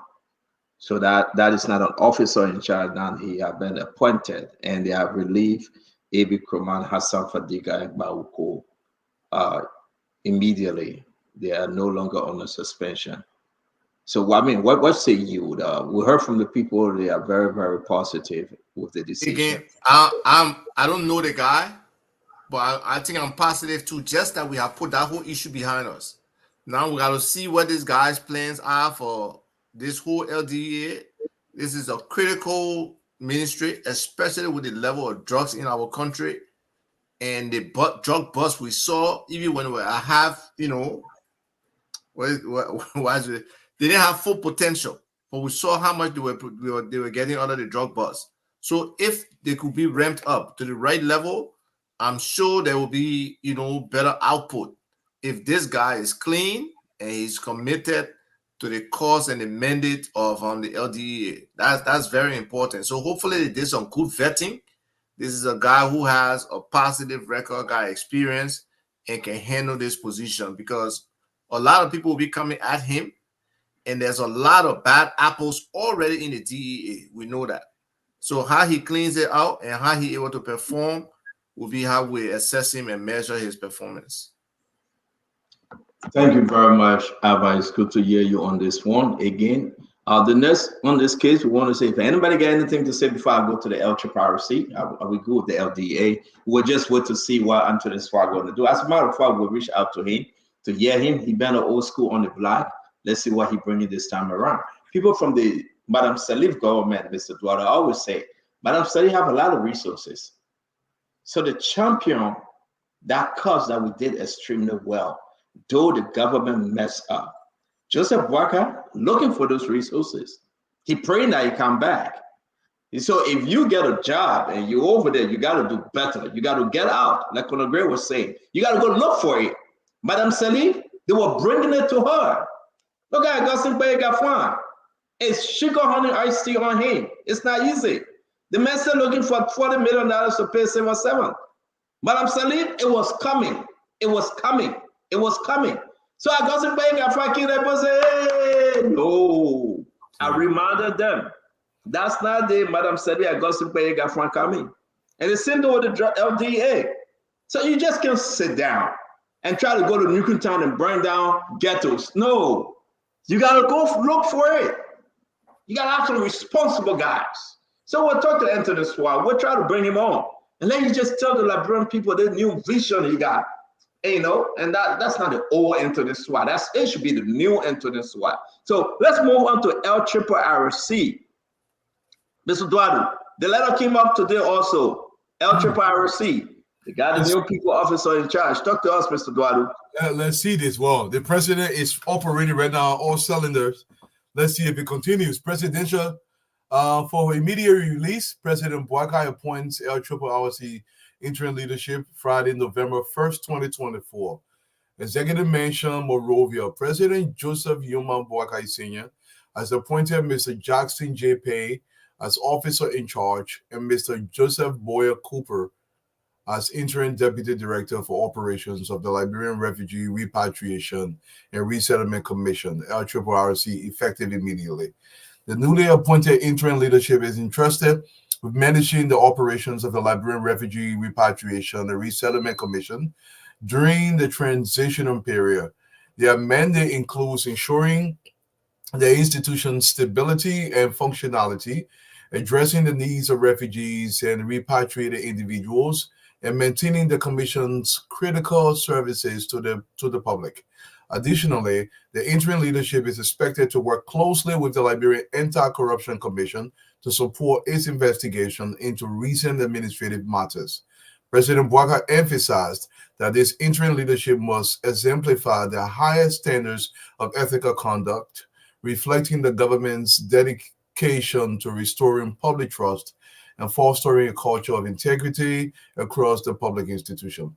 The president urged Mr. Pay, Mr. Cooper, and their team to navigate this period with diligence, professionalism, and an unwavering commitment to the national best interest.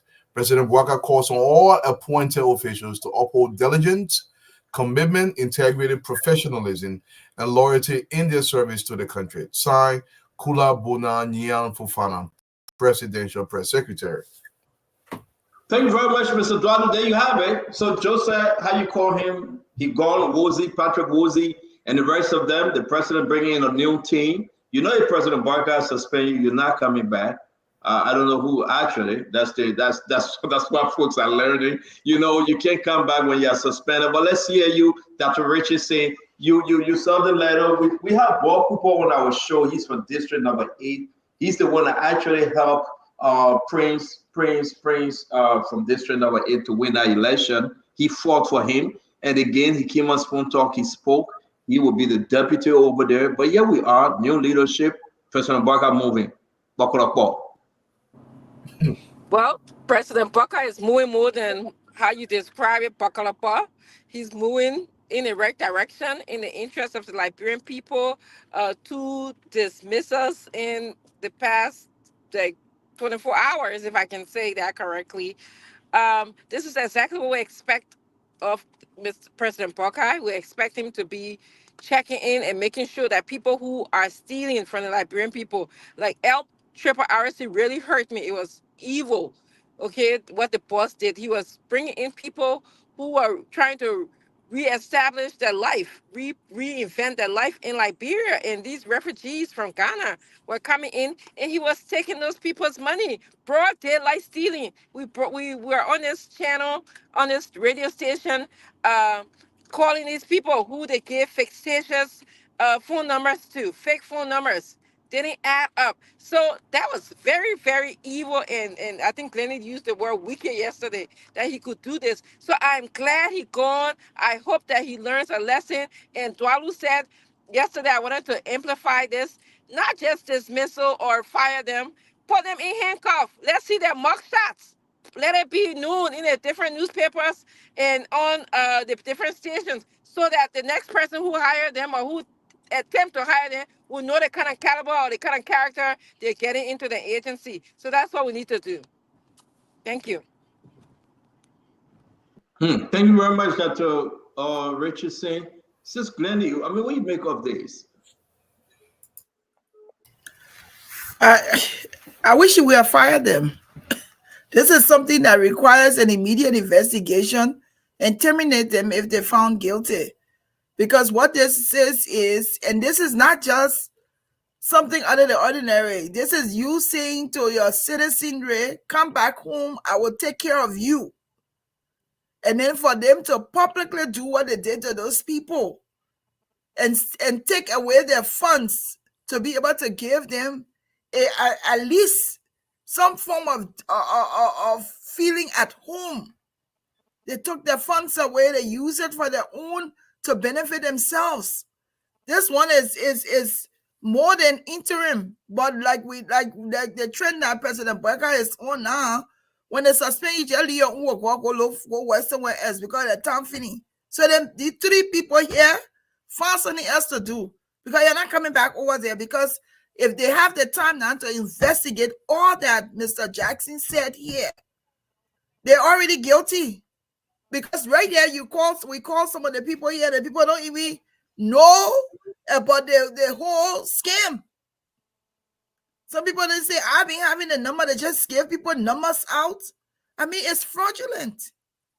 So there's one part we can just say maybe how long today that we in November, November, December, January, February, March, then April they will just find them. But for the next 6 months at zero. Their time finished. Thank you, Glennie. Mr. Dwalu, I mean, LRRC, they're gone, new group coming in. And before let me say this again, let's just go down the line. We are hearing the information. Here comes December. Guess what happened? A major shuffling. Reshuffle is coming in the government. Everybody be on your best behavior. This government will not enter the new year as you see it. Talk to me, Mr. Dwalu. Senator, I mean, everything that Glennie said, Dr. Francis said, I agree with entirely. But I won't forget one thing. Unlike Ellen Johnson Sirleaf, there was an international fanfare where Ellen knew how to bring the money in. Sometimes her methods were a little nefarious in terms of how the country was governed, but Ellen knew how to bring the money in. And I think President Boyka has to find a way to bring that money in because it could start choking the administration. But Senator, the LRRC, I think this is a decision in the right direction. This was a fast-paced decision, and I welcome the decision. But we want to see more. For me, I want to see media investigation. Once confirmation is made, I want to see police arrest. I want to see court cases before the court martial. I want to see prosecution. I want to see conviction if found guilty, and I want to see imprisonment. This is the route to go, and it has to be done hastily so that people can see that the Pape not joking. We have to move this forward. People cannot continue, and they got to restitute this money. If they use the money to build housing, whatever they do, take it from there, rack it, turn it into an elementary school or clinic, or sell it and take the money and put it back into the government coffers. Government money not for you. Thank you very much, Mr. Dwalu. I can agree, man. Your man at LRRC, Patrick Woolsey, and them all.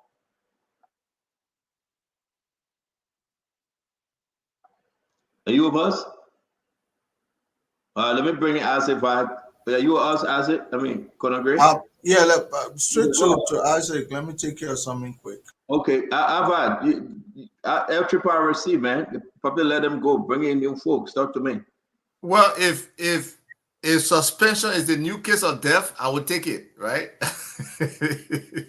Because maybe not just the president's personality. He can't just outright blast out somebody and just fire them, right? Some other leaders will come and say, look, these people have embarrassed me. These people are taking money directly from the people. Look at the facts that right there. They are no more part of my government. but maybe the president has a different style. So based on that style, he suspends, gradually takes his own time, and then he gets rid of them. But I just want to ask the president to accelerate some things, some obvious things. Just make the decision and move forward, because things are very dynamic. That country needs so much done.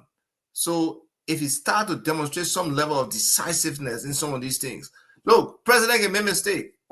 At the end of the day, most people, when I say the president made mistake, so he should feel free to go ahead, take action. If he wrong, 6 months down the road, you correct it with the president. But he got to be like on point and a little bit more energetic than what we are saying. And that's where sometimes people talk about the personality of his chief of staff and him. They're basically in the same mold, And sometimes you need something different. You need a change of pace. You need somebody who can fire people up, like a John Malou or somebody like that. Thank you very much. Colonel Aaron Gray.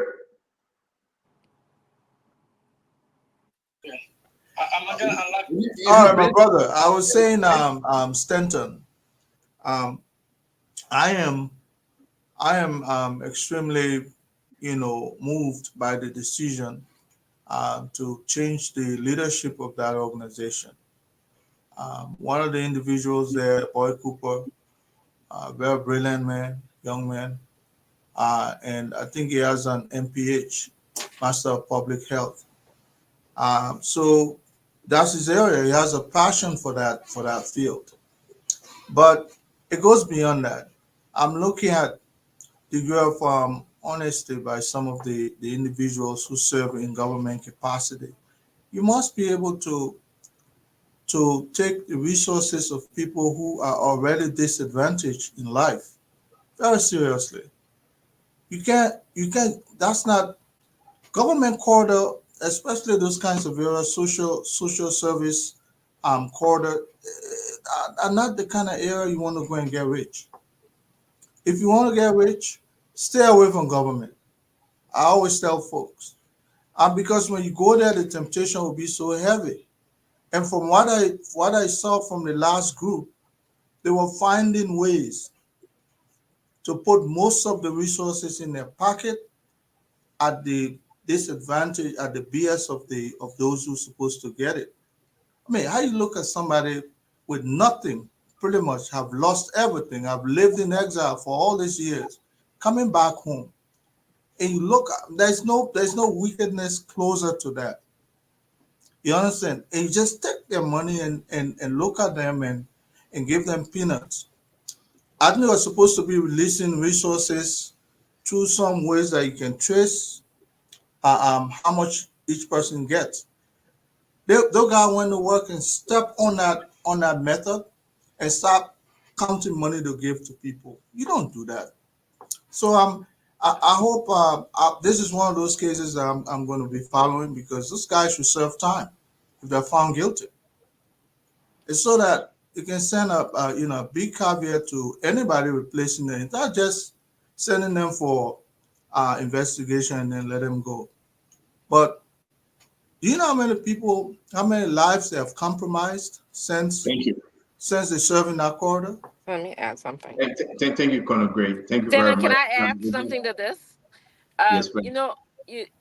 All along you have been saying that Bokat's regime is different from Ellen's regime in terms of the love relationship with the international community, in terms of the influx of money, and it's true. So if you're going to take a job such as LRRC or LDA that has all the that could possibly get funding from international organizations, you need to be very careful, because these are other people's taxpayer money, is other people's dollars. It's the international community taxpayers' money. So you need to be very careful. Hopefully, lesson learned. But yes, and Stanton, you're right.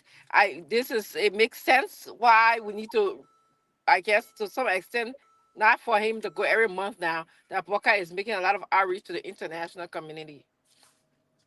Not for him to go where. No, you've been going every month, not money, you're going all that time. And so, stay home small and do content tours, see the development in the counties.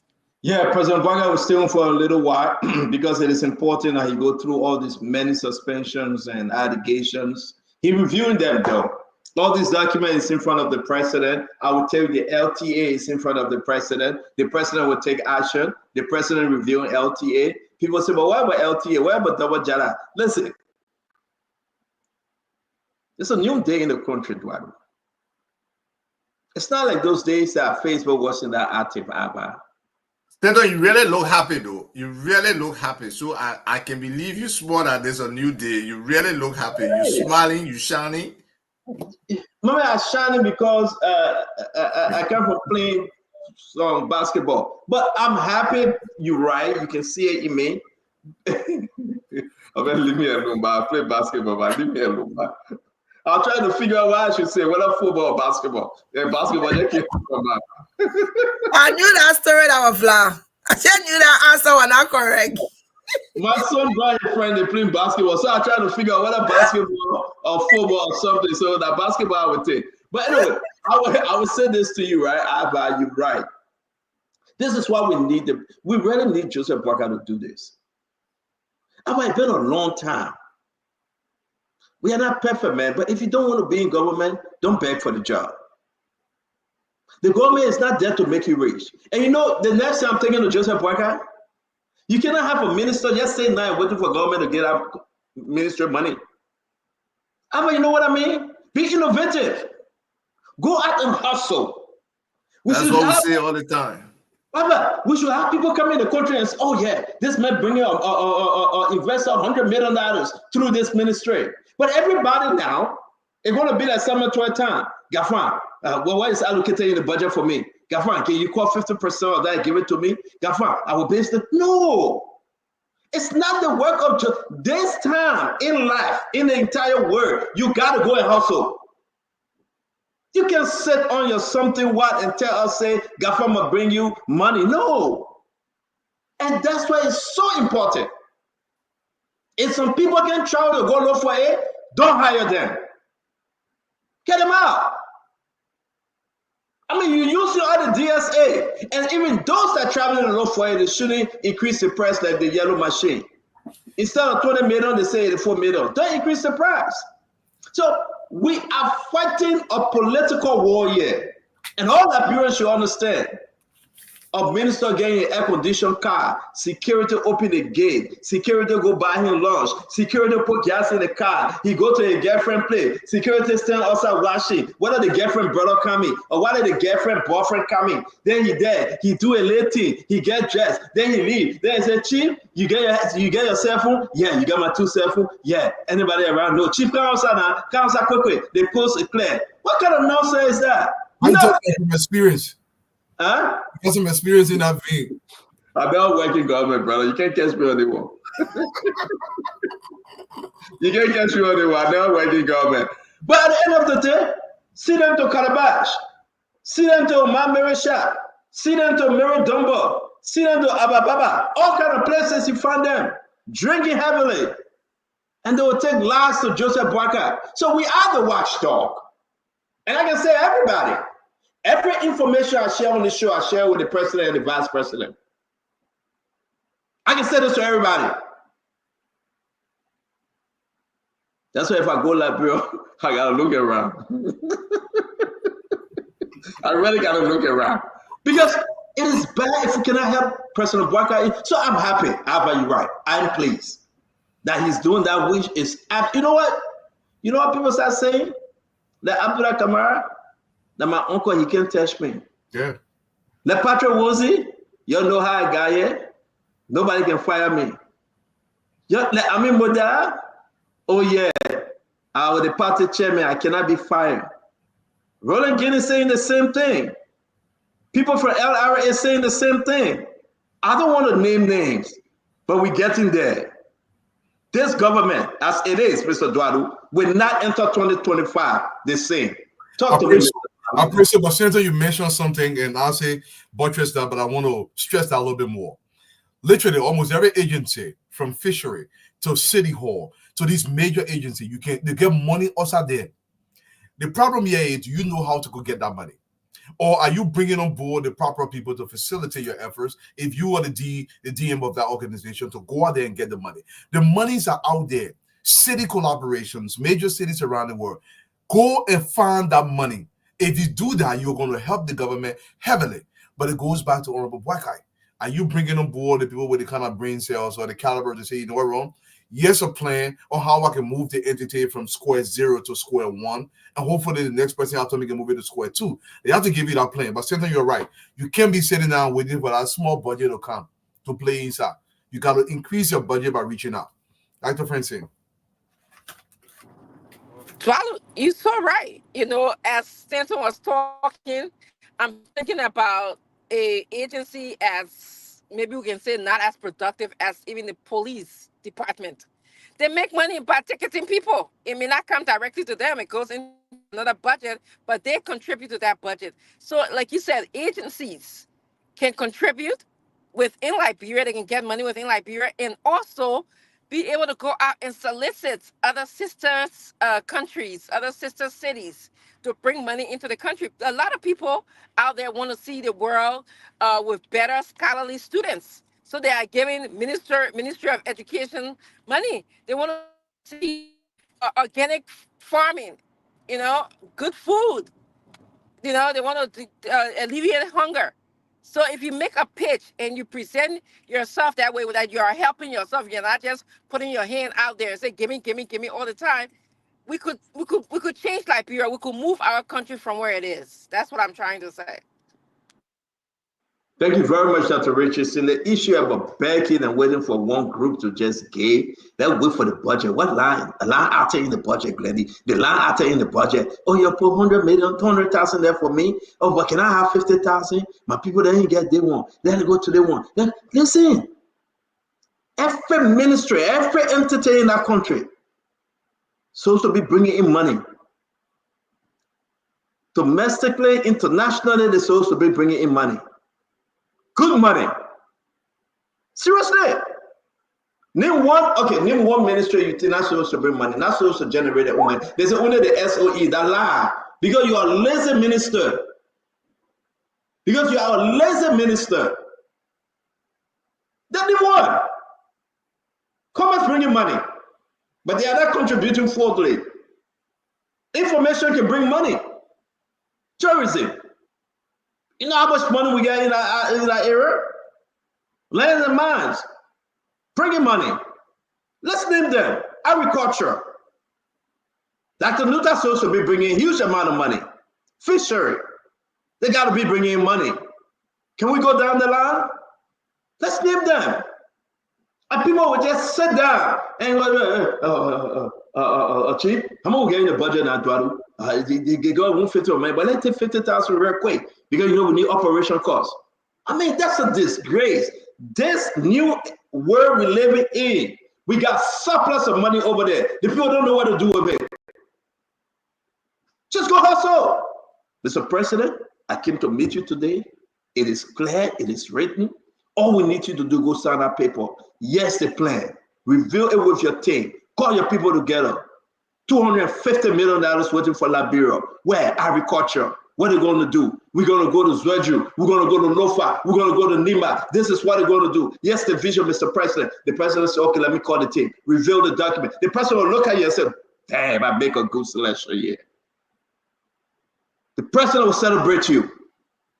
But you there, you take DSA, you go sleep with your girlfriend. You go sleep with your boyfriend. You sit down there, you worry yourself. You coming by and begging for small 50,000 because your ministry is underwater, because the city is leaking. What more you want Joseph Boyka to do? You don't deserve to be there. You already done. Somebody mentioned here, and it's true, some of these positions are not competitively bid for. So if you advertise a position, I don't care at the ministerial level, get the best person possible. But then again, it's based on the patronage mentality where, as if I'm a man friend, you put it man that the man, you sit down. And all that. That's what they do. They just sit down and they look for bodyguards. And now they're changing all the bodyguards into bodyguards or body women. I don't know how you would call that one, Glenny. People get gone up beyond there, making the country scary, as if to say you're working. Chief, you going for the cabinet meeting? Some of you go to cabinet meeting, you can't even say, fuck a key. You're suffering the people in the country because you're just depending on 50,000 from Augustin Kwaye Gafwan. If you cannot produce, you are not innovative as a VAR, be all of the government. We want a government that you will bring in resources. Seriously. And this is our complaint to the president. Seriously. Talk to me, Sister Glennie. If you can't bring in resources on the show, Glennie, don't come back. If you can't bring in resources on the show, Glennie, don't come back. My hater said our resources. But I mean, seriously, it's true. People are not even innovative to look at other means of getting funding or other avenue. It's like for example, cleaning the streets. MCC, cleaning the street. What other innovation? What are they doing? Yeah. Just waiting for as simple as keeping the streets clean. What are they doing with the communities? What are they telling the people? How are they working with people in the communities to continue to keep it clean? Everything can be the government. Yes, the government is their responsibility, but what can be done? Some of the government schools, if you don't have tutoring in the program, you have alumni from the school. Can they do a tutoring program? Can they do after school services? Everything can be the government. We see right now, of course, there's a lot of issues with Liberia, a lot of financial issues with the government. Right now, people are not even taking pay. But how about being innovative and doing some stuff? If we're just relying on the government, you're not making the money, and then whatever they're giving you, you're just going to lose it. What are you going to say? What is the survival of continuing? Simple, I mean, it's basic things like the beaches and stuff. Can they do it? Can there people in the community, like even the lawmakers or whoever in the area, can they clean those beaches? Can they do something about it? Some of those beaches, they are public beaches, they're not privately owned. What are they doing about those things? I think people need to look at how they can help. Yes, government is responsible, but the citizenry can also help the government. This Liberia that we want to change, we all have to be a part of helping to change this country. It's not going to be relying upon one person or one group of people. I always like to talk about Nima County. Look at what they've done. I think Nima County on innovation and development, they're probably number one. Yeah, but Glenn, I will say to you that they are not doing better with that Asalamita thing, right? They are selling the land too for small fish. They take that behavior from Grand Bassa, your county, and that's wrong.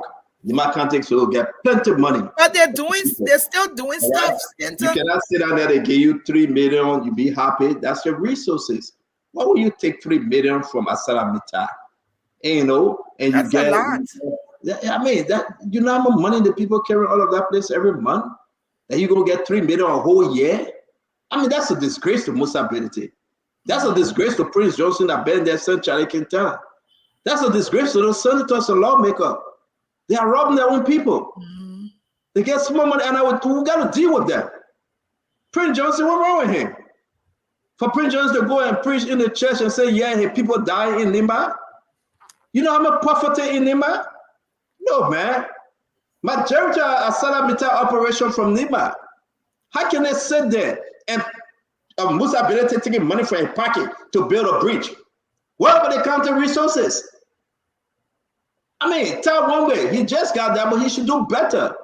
Samuel Kogad, I want to be Speaker of the House. What have he done 700 years ago? They don't let us start with these guys, the man. They are not doing better for the county. But compared to other counties, Stanton, when you look at the development, the things, the private citizens of Nima County, they are doing something. Private citizens, citizens are doing something. The number of hotels and stuff that they have there. Take, for example, even the new superintendent. It took about a month for her to refurbish the entire building. Let's go to Gray and let's go to Asifa. Asifa, you come in first because this thing, let's just talk about this. We got to move on to the appointment for the War Crime and the War and Economic Crime Code Executive Director. We got to talk about him a little bit. He was appointed also today. But let's wrap on this thing, Asifa. Talk to me. You're muted, Isaac. I want to focus on the point you were making about creativity around your mandate. Look, especially like the Ministry of Commerce. The Ministry of Commerce should be an industry, should be a thriving ministry. They should be attracting people who got all kind of trade agreements who don't exploit. Whether it's the AGOA, the African Growth Opportunity Act, where we can be exporting products here. They can look around the country and see the farms. They can look in foreign countries and see what produce people need there. What kind of value addition we can do locally and build to help the farmers and stuff. Look, the Ministry of Commerce got to go beyond. They got to use technology. They got to use certain things to be able to get where they want to get. We got land with destiny. We say we got special economic zone. We got industrial parks. But people, instead of really attracting legitimate businesses and doing stuff, they want sometimes people to pay before they get there. Look, and they put there, they got a whole bunch of land that they put on. They put not even aware of his own property and how it can monetize some of the things it's doing over there. The same, look, the fishing, the fisheries you mentioned, Stanton, the huge opportunity there. Why are we letting people just take fish from on the ocean and carry when we can create jobs with adding value to fish and shipping it from Liberia? And then I saw something the other day about a made in Liberia brand. I think that the Ministry of Commerce or somebody, that's wonderful. But we need to push it. We need to push more made in Liberia things, and we need to use that vehicle of made in Liberia to be able to move that across the continent. There's certain countries in Africa that need things that we have in our country that they don't have.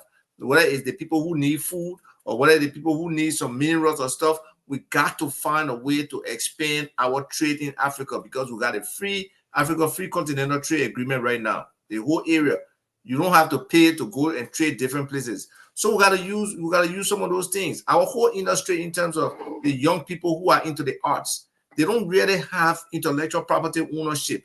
They don't. Their skills are not protected. How can we elevate that industry? Because our music is improving, but it can improve even more if we look at some of the producers and stuff that in the US, some of the Liberians who are in the music business, and try to partner them with some of these young people. So it's about reaching out, it's about tapping into what we have out there and making things happen. But if you sit down there in Liberia and think things will just happen, it's not going to happen.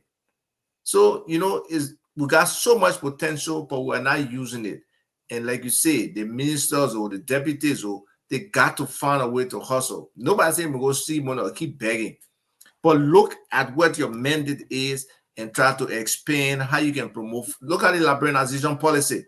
You can help find partners for Liberians. That policy is just, I don't know what, let me say this. It's just dead upon arrival.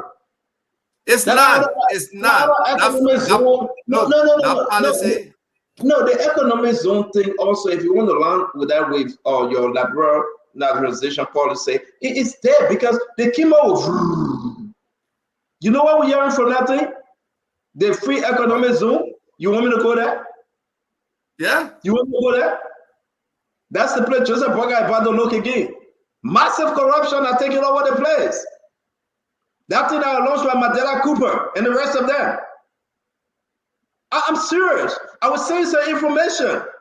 It's like the president sat down, Conor Gray, and said, I want us to do this for Liberia. I'm going to appoint Colonel Remy Gray. Then Remy Gray came and he took over that great project. For you to go get some people, right? He said, no, I don't want to. He gets Ziglizé. And all of them with everything, they would just come and chop and carry go and chop and carry go. And the good project would die. So Liberians need to be focused. And when you unearth these stories and you tell them, they say, oh no, you know what? The government didn't give all the money. But you are why? You the economic zone. You can look, there are people who want to do business here. And then another area again, we got all this virgin forest. We got all this virgin forest.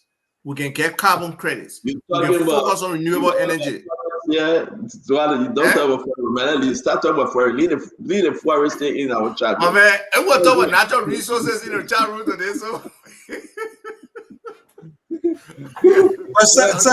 Senator, I agree with you. Look, there's no sector in government that cannot generate some form of revenue. You know, a lot of folks when say reaching out, they think that going beyond borders.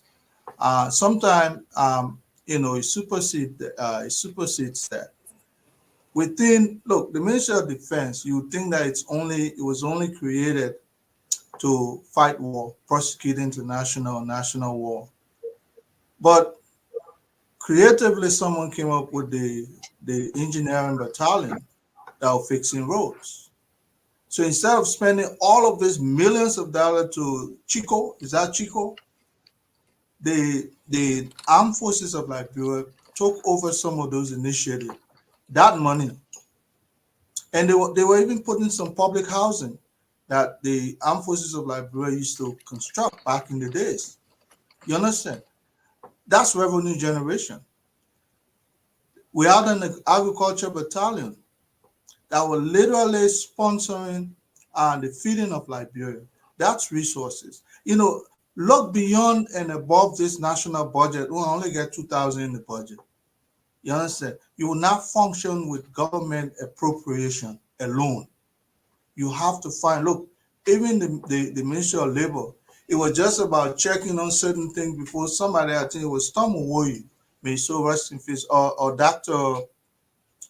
There was a guy who headed spearheaded Ministry of Labor, who actually came up with this employment authorization scheme. That's how government starts saying, "Oh, but there's money in this agency." So go back, say that. No, not to interrupt you. Look at training. We can do training for different people in this country. We can set up training programs, military training programs. I can bring in money. Specialized security training, I can bring in money. So everybody can generate revenue in this country. Everybody. So I was saying it was Edward Ford who started with this, employment authorization scheme. Some people thought that the money they were levying against foreigners who were coming in, you know, working freely, not paying anything, pretty much the government was too much. But you know what? Now it's one of the greatest sources of government revenue generation within our sector. So look for some ways, you know, sit down. Don't just go there to go continue business as usual. And people can be adept if you follow the module that you met there. Oh, yeah, your term of reference, it will be there, but look within our periphery and move forward and say, I think I can generate income from this specific area. And I'm sure if you start doing that, that's how the Labor Ministry was practically financing its own initiatives. But in Liberia, by the time you employ someone, look, a friend of mine went to public, how they call it, the public administration to do that is engaged with training government parastatals. The guy went there, the place was empty.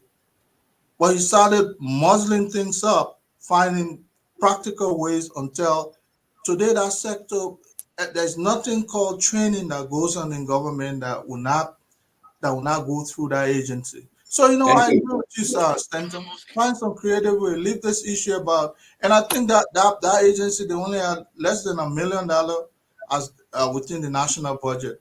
But today, the public administration agency or whatever it is viable.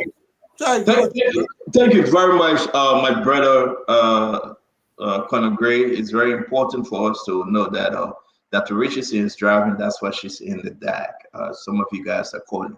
And let me announce this. From the Fanatico camp, he has not resigned. The information is running out there on social media that Fanatico resigned is not true. Fanati just said that 500,000% time he has not resigned and he will not resign. Okay, so anybody that says, Stanton, can you verify? I'm telling you, the Speaker, Councilor J. Fonati Kofa, has not resigned. It is not true. And anyone that run with it on social media, it is not true.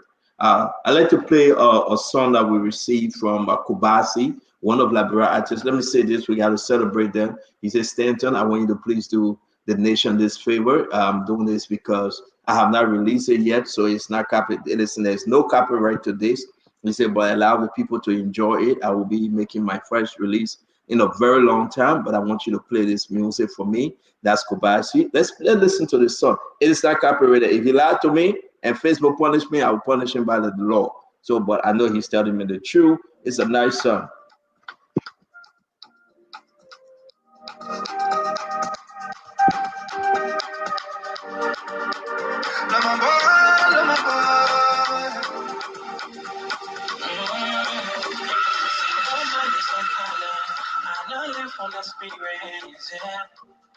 Solving my problem before I solve your own. It's just time to lay back, folks. We gotta chill and cool off. Granny, let me see you dancing now. Be careful how I make my friends. If you get it today, all of that you don't call you baby. But don't mind them. Me, I know them. Some of them are friends. So favorite friends. And you see my friends. That's Kobashi, my people. His new release. Coming soon, coming soon. But we gotta play on Spoon Talk. Enjoy it.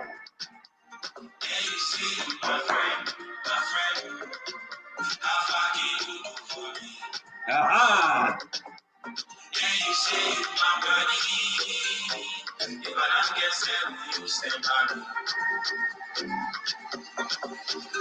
Fake life, I love fake life. Don't show me fake smile. Okay, so this is what the people are saying, right? It's standard. Can you play it from the studio? We want to hear on the radio better. So Nelson, I just sent it to you, Nelson. Please, if you want to play it from the studio, this is Kobasi's son.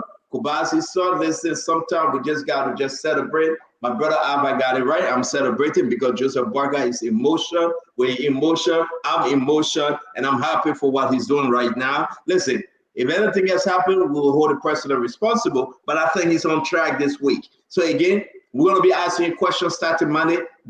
What do you make of 10 months into Joseph Yema Boakai government? We're going to open the poll line. We're going to ask you, and you're going to vote. But right now, let's enjoy. Nelson, are you there? Nelson Colette? Yes, sir. I'm here. You have it? Yeah, I have the. You mean the song? Yes, sir. Please play it, sir. Okay, so let me get it from here. Yo, why you do that? Why you make up a little beat, man? That's what make you stand and dance.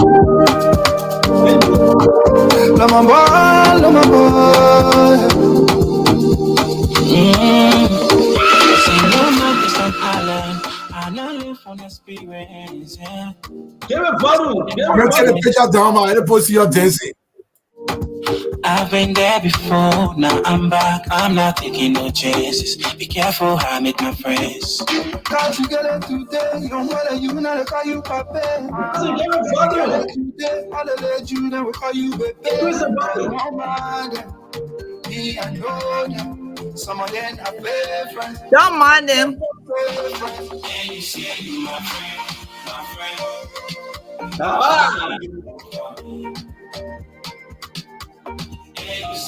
You my friend.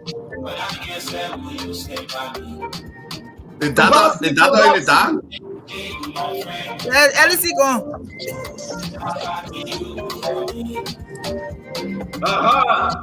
Kobasi.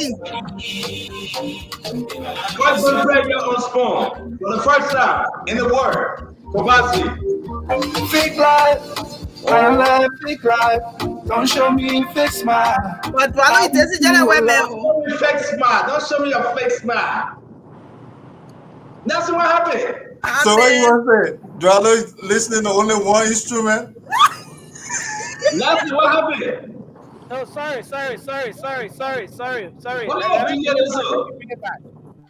Let me bring it back. Sorry. Pick up, God, if you loving somebody, make sure they love you back. Fighting for somebody, make sure they fight for you too. I want to do it. Gotta fight for yourself.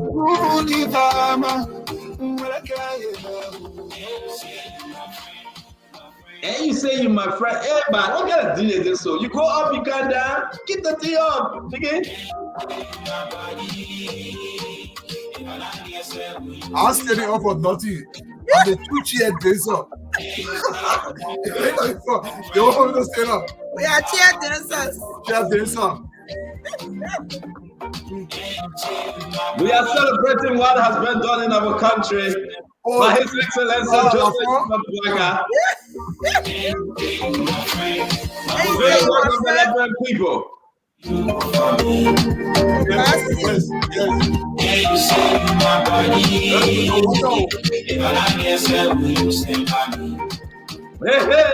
that's it there. His Excellency.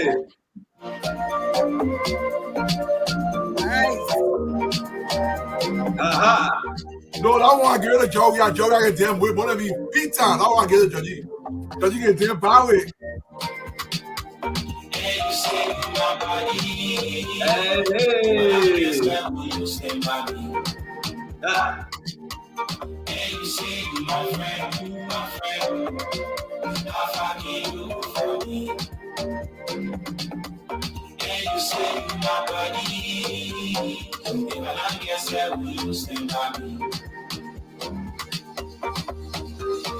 Fake life. I can dance school. Yeah, I say you my best friend, so for your being here, I'm making flour. If I in trouble tomorrow, I call you, tell me where you pick up. Why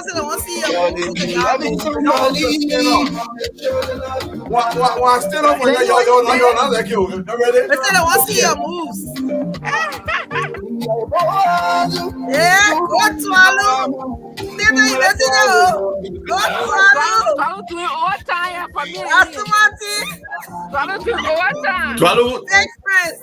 I know what you're listening to. One instrument. That one instrument there. Let me see that small. Swallow is stiff.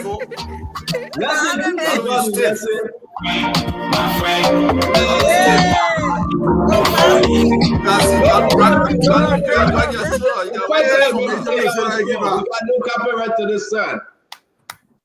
Thank you for Can you see my friend, like I can you for me? Can you see my body? If you're not here, sir, will you stand by me? I care some will you stand by me? Powerful song.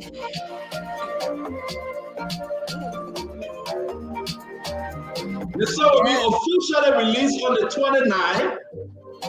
29th of this month. But we are playing a year on Spoon. There you go. Because again, we want to say to all of you, we have to celebrate our artists in the country. Seriously, we have to celebrate that this young man Kubasi is doing extremely well. This song will be officially released on the 29th of November. Officially, it will be released right now. You can only find it on Spoon. If you want to copy it right now, you can only find it on Spoon. And you say, my friend, if I get it, say you will stand by me. Hey, say you my buddy. Yeah. You my buddy. They'll call you Papi, but when you get it, they'll call you Brabi. Yeah. Right. Yeah. Yeah. I don't want power you visual. No, seriously, the way anybody can address you in Liberia, you know what level of respect you got with that person. That's not true. The name they use for you or how they will call your name, you already know where your granny is. Yeah.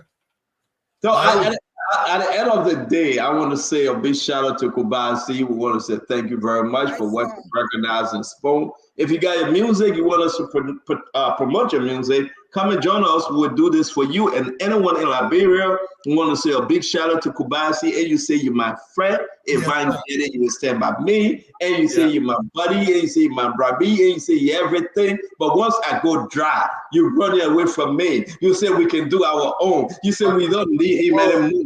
Oh yeah, I shouldn't go into it, Kubasi. But guess what? He said he did a song for me though. So he said it to me for me to release it. I said, why? He began to explain. I said, Kubasi, I'm not going into it. He said, yeah, Chief, I feel for you, but I gotta do you a song. I said, okay, Kubasi, thank you very much. We'll promote you. Again, thanks to Kubasi. Folks, let's talk about this appointment.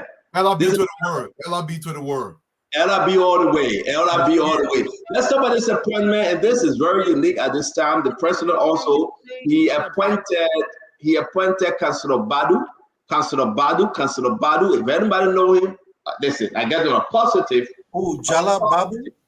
Jala, I think it's Babu. The former dean of Babu, the former dean. Yes, I'm getting a positive reply for this appointment today. I don't think he's know. serving as dean still. Everywhere I turn, every corner, people are saying something good about him. All right. So this is what I'm going to do. We're going to keep this story for Monday, but let's just get your own take. You know, he had a massacre there before, and they removed massacre, and we announced it. And here comes, after a serious vetting process, the Council of Churches, everybody coming together. They said, listen, he's a smart guy. He can take us there. And the president today made that appointment. Mr. Duadu, talk to us. Dr. Richardson. Briefly, listen, we're going to know more about him, and we're reaching out to him. So let's hear you on this appointment, Mr. Duadu. One thing I've noticed over the last few weeks, some of the appointment the president making now, it seems to be more measure in terms of how the person will be able to produce for that entity. So it seems like the Badu guy may know what he's doing, and this is good for Liberia. For me, I don't care whoever is appointed, as long as that person produces for Liberia in the capacity that they hold. If he can do that for me, I celebrate him all day. But I want to say congratulations to the brother. And I mean, you were in a position. There's an awesome responsibility to your people. And I just hope he goes and serves with the diligence and the commitment and the professionalism and integrity that President Barker speaks about in all these letters. Yeah, let's bring in Dr. Richardson. Dr. Richardson, this appointment, man, this appointment is, to me, over 10 calls today and text messages. You saw in the chat room. Positive review on this appointment. It sounds good so far. Though we have, I like to read and vet myself, but it sounds awesome based on everything that I'm observing. This person has a very tall order to follow. I mean, being responsible for war crimes and economic crimes in our country is no joke. We have to think outside of the box in terms of gathering evidence for over decades, you know, to bring somebody to book. We're talking about using preponderance of evidence and also beyond reasonable doubt evidence. And so all of those, he really has to be working very hard for the Liberian people. We do need to have people responsible for the crimes that they committed in many years ago in order for our country to move forward. We do need to make our country a country of rule of law, like it is part of the president's agenda. So this is a good step towards that. This appointment is a good step. We will be reading and coming back to tell you some of the pros and cons of this appointment. Richardson, that's right. Thank you very much for that. Again, Glennie, let's hear you. We'll come back on Monday with more. I want to announce to the folks on Sunday we have the representative from Magibi, Representative Ellen Atto. She will be our guest one-on-one with the CEO. Representative Ellen Atto will be our guest on one-on-one with the CEO. Beautiful. Talk to me, says Glennie. What you I make hope of you're planning on having a woman there. I only men that will be asking a woman question. We're not having no woman there. No. Give her hard time, please. You want to give her hard time, the best woman there. Why not? Why not? I think take us to the gender department of the UN. We're not having no female on one-on-one with the CEO. You must not just give her hard time. I want full representative. But Ellie can't handle him. Oh yeah, she will handle him. Very well the last time. 6 days is enough of the thing we hear in our ear. What do you get here? The thing we hear in our ear say we tie away. You know, one day that Adam needed, and you're when you eat that apple. So no, Adam needed only one day, and you eat that apple. And this is the rest is history. You're on us one day. Yeah, theology business will get real theology. Apple. Don't mind. And you get on the Alpha driving while you're on the show. You're on the Adam, not the Richardson. But I don't know it. I don't know that. Hey man, you need the Alpha while you on the show relaxing. I'm thinking.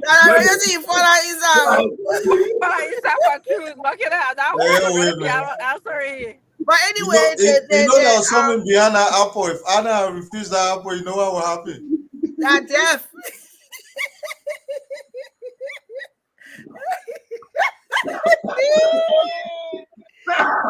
Yeah, crazy. But Today he Friday get for no, two.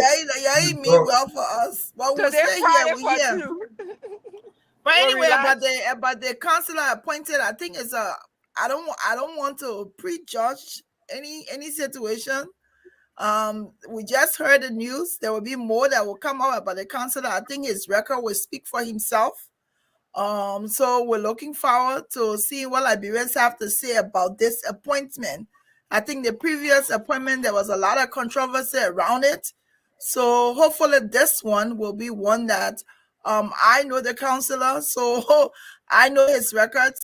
So his record will speak for itself. Liberian will talk. Liberians, you can't have news from them. They will start speaking about him soon. So congratulations to him. Looking forward to seeing him doing a good job for Liberia. This is what is needed. A war economic council is needed. So we hope that that this time around that this plan will be able to come to fruition. So congratulations to our counselor. We'll hear more Thank you about very much. You quite correct. His name is Jada Babu. Yes. Babu. Babu. Not Baboon. Babu. Babu, Jala Babu. You saying what, Dr. Bubla? I was saying BARBU. BARBU. Thank you very much. Again, I don't know what Dr. Bubla and this U.S. ambassador, in every weekend he hanging out with the ambassador. Today he took Uncle Sam. We got a picture. They met the ambassador again. What a picture, put it up. I'll put it up. Dr. Bubla will have a lifetime visa free to America. Go ahead, Conor Gray. Both Councillor Massacoy that was there and Jala, Councillor Babu, I think he and I started law school together in '98. And he's a clean character, in my opinion. Both gentlemen, are fine gentlemen. But again, it's left with the president's prerogative to appoint anybody he wants to appoint.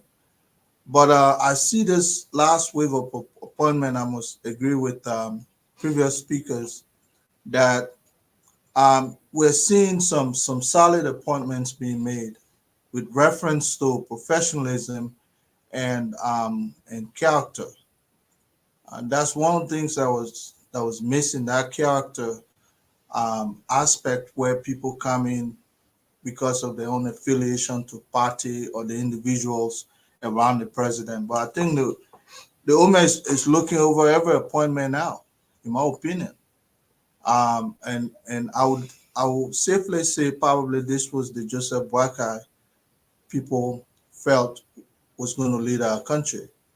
And I can just imagine what's obtaining around him, where he has to see everything and then do due diligence before they announce your name.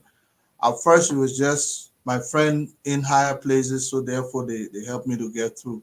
But Jala himself, I think he brought probably took the law school in his previous capacity, took the law school one step ahead. But whoever was there prior, Ngbani Warner, was also a guy of character. So I'm happy for the appointment, even though I'm sad that my friend Masako is leaving. But the president knows best, and I look forward to, this war crimes court situation is something that requires, a certain kind of background, not necessarily, but more so character. And this is why we'll talk more about this guy's appointment next week. But I think it was a fine selection, in my opinion. Thank you very much. Alva, talk to us on this. Yes, Councillor Babu has been a doctor councillor, I guess. Babu has been around. I believe back in 2016, I think he was at the Law Reform Commission or somewhere, and he probably resigned because he wanted to do, probably run for opposition. Some people were thinking it was on Lionel's ticket as president. So I haven't heard anything negative about him. I don't know anything negative about the gentleman, but people comment him, people say good things about him, and that's very good. Hopefully he has a conviction for that position, because a lot of people will be coming at him, all the people who say, oh, we should just supposed to let it go, Tina pass, blah, blah, blah. No. We need that war crimes court. We need some people to understand that you cannot just kill, abuse, torture, harass Liberians, and you can think that you will just go free. So until we can set that deterrent, we'll always be on the edge of being unstable and somebody ready to do whatever they can to our people. So hopefully you have the fortitude and the resilience to, work with the international community, with the local people, and be able to use that position where he can strengthen. He has been in law reform. So definitely he understands some of the requirements there, and it will be able to be an opportunity for him to build up our own capacity around the legal profession, not only just as lawyers, but whether that, clerks, whether that, what they call them, the legal aides and other people that in the sector, to be able to build it up so that more Liberians can participate in that process and come away with experience. So, I'm excited about the opportunity, and for him, I hope he manifests it and validates all the trust that people are putting into him for this position. It's not easy. It's like starting from scratch because this institution does not exist. He has to build it. So he can't come with just legal expertise. Hopefully we have people on the project side, on the finance side, that will help him build this institution and make us all proud of what they will do, in terms of the prosecution of our war criminals. Thank you very much, Abba. Dr. Bopla, welcome to the show, sir. Thank you, sir. And let's hear you on Councilor Babu appointment. All right, so good evening to my friends and all those who are listening and watching. Alan Chala Babu is a personal friend. Together, we're competitors. We're first place in our class. Every year, we're fighting one another to top the class. He's a pretty smart guy. And he's got energy. I think he can do a very good job here. I do want to say that this is such an important move by the president, an important position for Jala, because of not just the appointment, but what it means. This appointment is a step forward by this president to move in the direction of a war crimes court, something that a lot of people get very anxious about. And like Alva correctly said, some people say, man, just leave it thing, man, let's move on. But the truth is, peace without justice is no peace at all. So there's an important part of history that we've delayed. It needs to be dealt with. And I think Jala that leadership to this important thing. I will encourage him, to be courageous and do the job. And he has tremendous support. Liberia has support, especially amongst ordinary people. He has tremendous support. And if he keep his head straight and moving forward, he will do well. I believe he will. He's a pretty strong guy and pretty sharp. So I'm excited, but I'm also more excited standing about what I see the president doing. I think Dwalu said it. The president now seems to be making appointments that reflects a shift. And that's very important for Liberia. It's important for his arrest agenda. It's important for the future of our country. And I would applaud the president. I would encourage him to continue to do that. It's time to make shifts. And his PMC that he just introduced, this performance management thing, is a big step in the right direction. Set goals and we'll hold you accountable. If you're not producing, we'll ask you to step to the side. We're too far behind to have just position holders. We need innovative leaders, and the president is on the right track. I'm excited for what I see him doing. Allow me 2 seconds to make this point quickly. Go ahead, sir. Yeah, for me, it gives me great joy when we finding our best and brothers to govern some of the most important institutions in the country. But I want to say this. The War on Economic Crimes Court is not about the dead. It's more so about the living than the dead. I just want to make that very clear. Thank you very much, Dualu. Like Gregor Coleman said, that fear can make the baby walk late. Okay, that's Gregory Coleman post today. He said that fear. The people want war. Not that the people don't want war, but the people scared. So the people take small. You go low, the people go over to 1 year. They say, but the people can war. The people try again, you go low, then the people go to 13 months, 14 months, 15 months. And they say, picking you war, you sit down here. The people look around, all the men are running around. Say, let me just post straight myself. So, Greg Coleman, you're right. I fear that I can make the baby work late. But I'm not still Stanton. Huh? You say they can win the baby. My man, my man, the one that I know that why I say that. And let me say it, folks, our country is naturally beautiful, right? If you look in the spoon chat room, the panelist chat room, we'll be talking about agriculture, investing in farming, the natural beauty of our country. And, you know, again, just look around you. Our country is naturally beautiful. Let's invest in farming. Well, Fadiga woman will say this, so I had to say it on the show today. Let me also go ahead. I was say I ain't going there. I'm about to watch you. Go ahead, say something.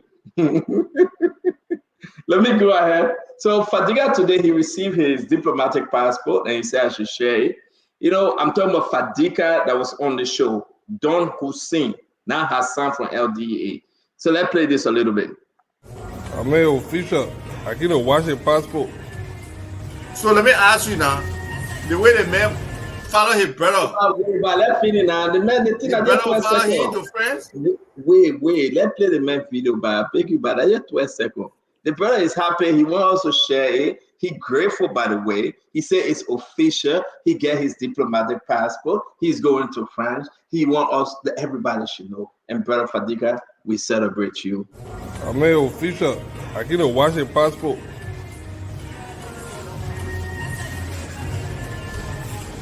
So you gotta start calling me honorable now.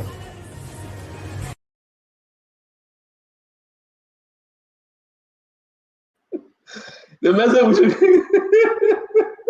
I saw he changed his name. His name on WhatsApp now is Honorable Fadiga. He's honorable. He's a diplomat. Look at trouble. Yeah, because Paul was fighting the man. Man, brother. Listen. I'll play one more time. You ready? Fadiga is a diplomat. The man get his red book. What are you talking about? I mean, can anybody deny it? He got his red book. He said, listen to our brother. Him to watch it. And who you want to watch the diplomat with? I will show that person. Who you want to watch that person? In the water? Watch, you will see that person. Let's play one more time. I'm official. I get a Washington passport.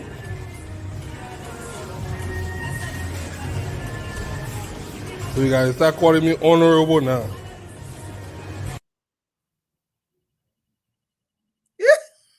Send that out, we get man. So what are second picture for? What are second picture for? Explain it. Send that out, we get man. Send that just wicked. Yeah, wicked. I beg everybody. Can you please call Fadiga Honorable Fadiga, please? He deserves it. I will call you honorable.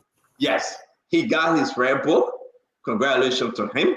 He's happy. He went to NASCAR restaurant where he get his fiance. I think he will be marrying this girl. He said I should show the picture. She's there. She's been working there for 11 years. He told me to show the get picture. He said he want every other person to leave him alone, so I should show him and get picture. So I will show the picture. Yes. Call Fadiga.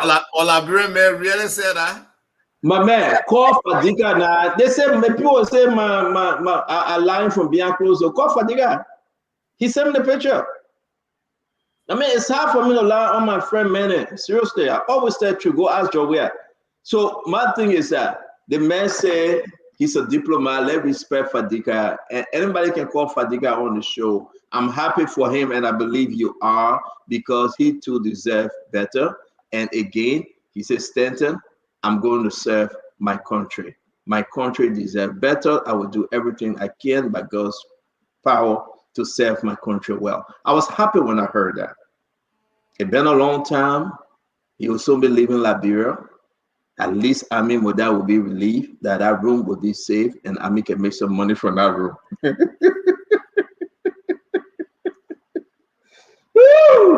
Ami can make some money from that room. But there you go. I'm going week after next. Maybe I'll need a room. So Fadiga want me to show this. If you're in Liberia, you know Fadiga.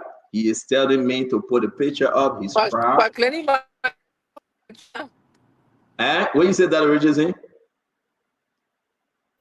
no, Clenny said, "Oh, I said she might joke with you." I'm telling you. Yeah. But you got in love, oh, you're not, brother. You made it, brother. You made it. He ain't love. He no love. He no love. You made it, honorable. Honorable, you made it. I want to make you approval. The picture you posted here. But call the man. They picture them, you know they stand on here. They picture them up for he get no approval. They picture them, you saw on Facebook. No, just stop, They guys. stand on here. No. Everyone of you get Fadiga number, you call him. Number one. Number two, he even posted on his page to introduce the Yeah, game. on Facebook. So why you saying no? The man is happy. He want to be with her. All And the I'm other not- statement that he added, and now he tell you that. No, that you know mentor. You don't know mentor. No, Fadiga is happy. He say you And know let me- mentor. You know that Bobla can relate to this. He's How happy. you put it, brother? Brother Mario. Don't put out to my brother. I been married for 30 years old. No, Any man you're just not had anniversary. Any man Come just on, had you gonna put that, brother. Here, I that's was it. saying that Bobla know about this because he's the only person I can trust here to advise with the young people. Yeah, so that's what I'm saying. Okay, he got experience. Experience is a great teacher. So that put Fadiga. He man a host, he politician, all at the He same time. ready, Everything. So that's Fadiga. I want to say hi to our sister, our incoming sister. Our sister in love. We happy for you. Oh, ni sendo, oh, ni. My man. Okay. Yo, wait, you're joking. Let me call Fadiga said because you're joking. I want to say I'm happy for Oh, but you. the singer, that is singer in both picture. That is singer. That is singer. Yeah. Yeah. Abalangu, so. Yeah, that is singer. She worked at NASCAR. She been there almost 12 years now. No problem, OG. Yeah, she's a good lady too. Very, very nice. You know? know her? Yeah. Yeah. I spoke to her before. Yeah. Fadiga, she took drivers to Fadiga when he was sick and made sure that he got well. Like, very, very nice guy. She got good manner too. Very nice. What you say? What you calling me for? Fadiga, honorable Fadiga. I put you and our sister-in-law picture up. Well, what's the? Can you call her name, please? And I'll show you a video about the passport, sir. No, I don't want to be the one to call her name. You live. Can you call her name, please? Oh, you come to deny the get picture up, bro. You on the show already. You live. They get picture up. You want to deny her? My man, stop, man. Stop. Call and get name. Yeah, but call and get name now. You scared?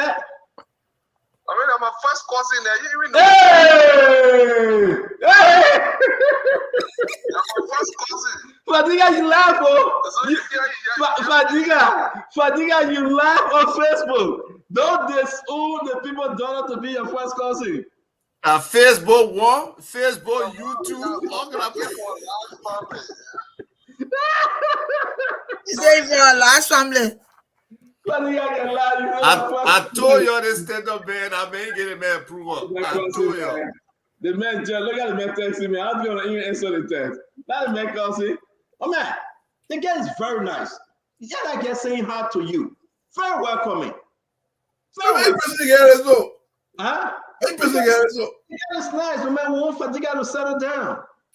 Fadiga, the man. The man said I ain't cussing. The man said I ain't cussing. He will not send me picture again.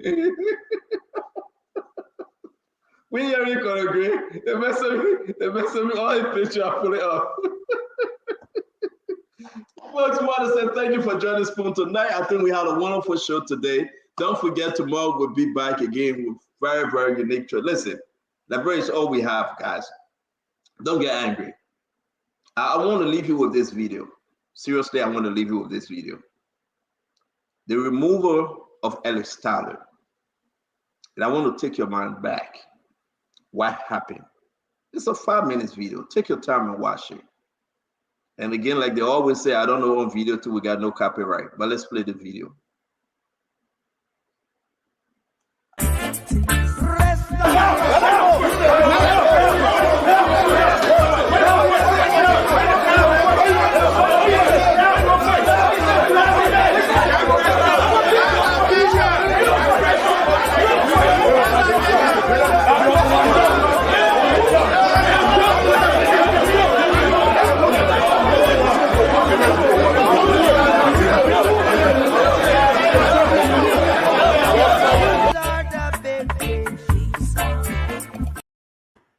Okay, if we can just follow not to get into the copyright music, that would be good.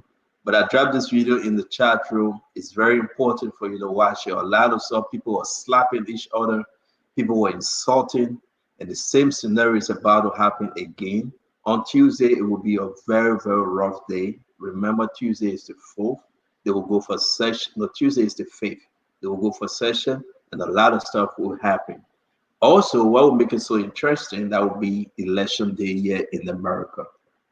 We want to encourage every one of you that can vote. If you're here in America, you're Liberian, or you watch our program, you have the power to vote. Go and vote.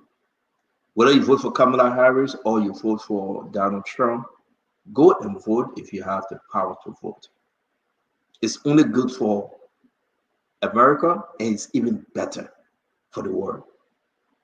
Don't forget, if America sneezes, the rest of the world will get the cold. So it's important for you to go and vote. It's important, if you can vote, vote. If you can't, encourage somebody that can vote to vote. If you want to provide transportation for them. But it is your own functional right for you to vote. Just understand, if all of the American resources stop, Liberia suffer. Make the right decision. The donations, the sacrifices, the contribution from America is great. It's huge. And we need it as Liberia, we do. In healthcare, we need it. In education, we need it. In good governance, we need it. In fighting corruption, we need it. For our country to be better, we need a good leader here in America. We need a better leader here in America. So get on your knee and pray for America. Get on your knee and pray for the election. And get on your knee that the right person win. That they can not only help Liberia, but help Africa. That we all should benefit, and we will benefit. So if you can vote, please vote. If you can and you know someone that can vote, ask them to go vote. And let the word of God prevail. So I want to encourage every one of you, if you have voted, thank you. But this is from the Spoon Network. Those that hold the right to vote from Liberia, here in America, don't sit home. We also want to encourage you, if you're in Minnesota, Russell, Winfred Russell, Pastor Goba, they are running. Remember them. Other Liberians around the country, in every other state, that are running for state power, for federal position. Remember them. Once a Liberian, always a Liberian. Support them and make sure this time, they can win. We want to say thanks to all of you for joining Spoon. Tomorrow we'll be back with a beautiful show. Thanks to the government. Thanks to everything we all continue to pray for. And one day we will sit down. We will think Liberia. We will love Liberia. And together we'll build a better Liberia. Have a good night from my end. And we'll give the rest of the guys to close. Dr. Richardson, you go first. Mr. Duadu, Sis Glenny, Evan and Great, Azifah, and Dr. Copeland. Great show on a Friday evening. We'll relax, laugh, joke around a little bit. I wanted to just say something about, what I'm hearing about Fanati Kofa uh, uh, uh, deadlock situation. We all know that things have not been perfect in the legislature. We know that bribing have occurred. We know that some people are arguing the manner in which Fanati Kofa came into power was not you know, perhaps the most conventional way, if I would say, for lack of a better word. But we are here now. We are in the here and now. This is where we are. Do we want to continue to look back and say, well, this happened, so we should always allow it to happen, or this happened, so because we used bribery in the past, we should accept bribery now, because we used bribery in the past, that we can't hold him to be our leader anymore? If that is the case, to me, then who do we elect? Because it seems like everybody in Liberia, or as the people that we're looking at that could be possible Speaker of the House, they all have their baggage in the background. So we need to think very hard as to what do we do next. This deadlock is certainly not helping our country. I just wanted to get that off my chest. My second thought is about the presidential appointments. He's doing a wonderful job. I have not had the chance to read to say yeah 100% regarding who he appointed, but I think he's going in the right direction. This is what Liberians expected of him. Now, usually when you know presidents appoint people, the rest of the governmental team just sit down. It is time for us to support these appointees as well. It's not only supporting them financially, but supporting them, stand up with them, you know, when they're doing the right thing, and stand down with them when they're doing the wrong thing. So I wanted to add that as well. In Washington, it's not about, you know, voting for the more financial aspect, but voting for America's ideals towards human rights. They pretty much set the pendulum, they set the pace for human rights around the world. So thank you guys, everybody. It was great being here today. Thanks. Thank you, Dr. Richardson. Thank to the audience. Guys, we love your interaction. You always make the show exciting. We want to say big kudos to the president. He's making great decisions and steering our country in the right direction. But I want the appointees to understand what Honorable Parker says in all his dismissal and reappointment letters. Your service to the country must be based on integrity, diligence to the country, commitment, and professionalism to elevate the country. We spoke about issues here today. You have to utilize your office to elevate the country. You cannot just sit and depend on the national budget. If you have an avenue or design a new strategy so you can go out there and get some money through your agency to be able to help the government in that way. We have to visit every different approach, every different strategy that we can employ to make sure this country is turned around. But we will continue to celebrate the president when he makes the right decisions. Mr. President, thank you. We appreciate what you have done. Let's continue to in the direction that we elevate our country and our children can inherit a better place than we did. Once again, gentlemen, it was a pleasure, and ladies as well. Thank you. Couldn't great. Well, great show. I think we touched on some of the most important aspect, even though we didn't dwell much on the Funadi situation, because I think the needle has not moved since the beginning of the week. But you know, there's a breath of fresh air, especially with the president, you know, reappointing folks in different functionaries, especially LRRC and now the War Crimes Court, War and Economics Crime Court.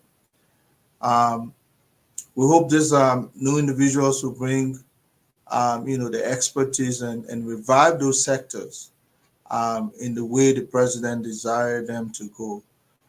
I would say one area the president should also look at reviving is this asset recovery is a dead zone, and the president ran on that mantra. And there's need for us to revive that sector because we don't even, it has become so dormant to the point where, you know, this whole issue of integrity returning to government under the rescue watch is somehow like a stalled train. And we hope the government, the president especially, will look at, you know, tweaking people around so that that sector can become more viable once more. But you know, I think the president in his quiet time, you know, sometimes it takes time to settle into the presidency. You know, you were just a common citizen, and then next day we see you the president. So it takes time to digest that whole euphoria. But I think the president is sinking in, is settling in, and so there'll be more surprises coming up. And for us who mean well for our country, this is where we expect things to be going. I think the direction the train is pointed is good. So I pray for long life for for the president, and wish him well. And I know he's going to continue to make government more attractive as things are going the way they should go. Well, it was a great show. Thank you. Thank you, Colonel Gray. Alpha? Yes, thank you. Again, as usual, we appreciate the commenters, the viewers. You keep this show going, especially when you reach out on specific issues and want to share thoughts on different discussion that's going on. But yes, I think today is a good day for the administration in terms of putting the DA issue behind them, and appointing two people, one who has gotten to a large extent general commendation as an individual, as a person of integrity, as somebody who can step up to the plate and probably execute the job. Maybe over the next week or so, we'll get more information about Mr. Anthony Sewell, and maybe get additional information about Councilor Babu. But so far, it's good news for the administration. So hopefully some of the other key spots that are vacant, they'll be looking at different people who will also meet, the general approval of the people to occupy those positions.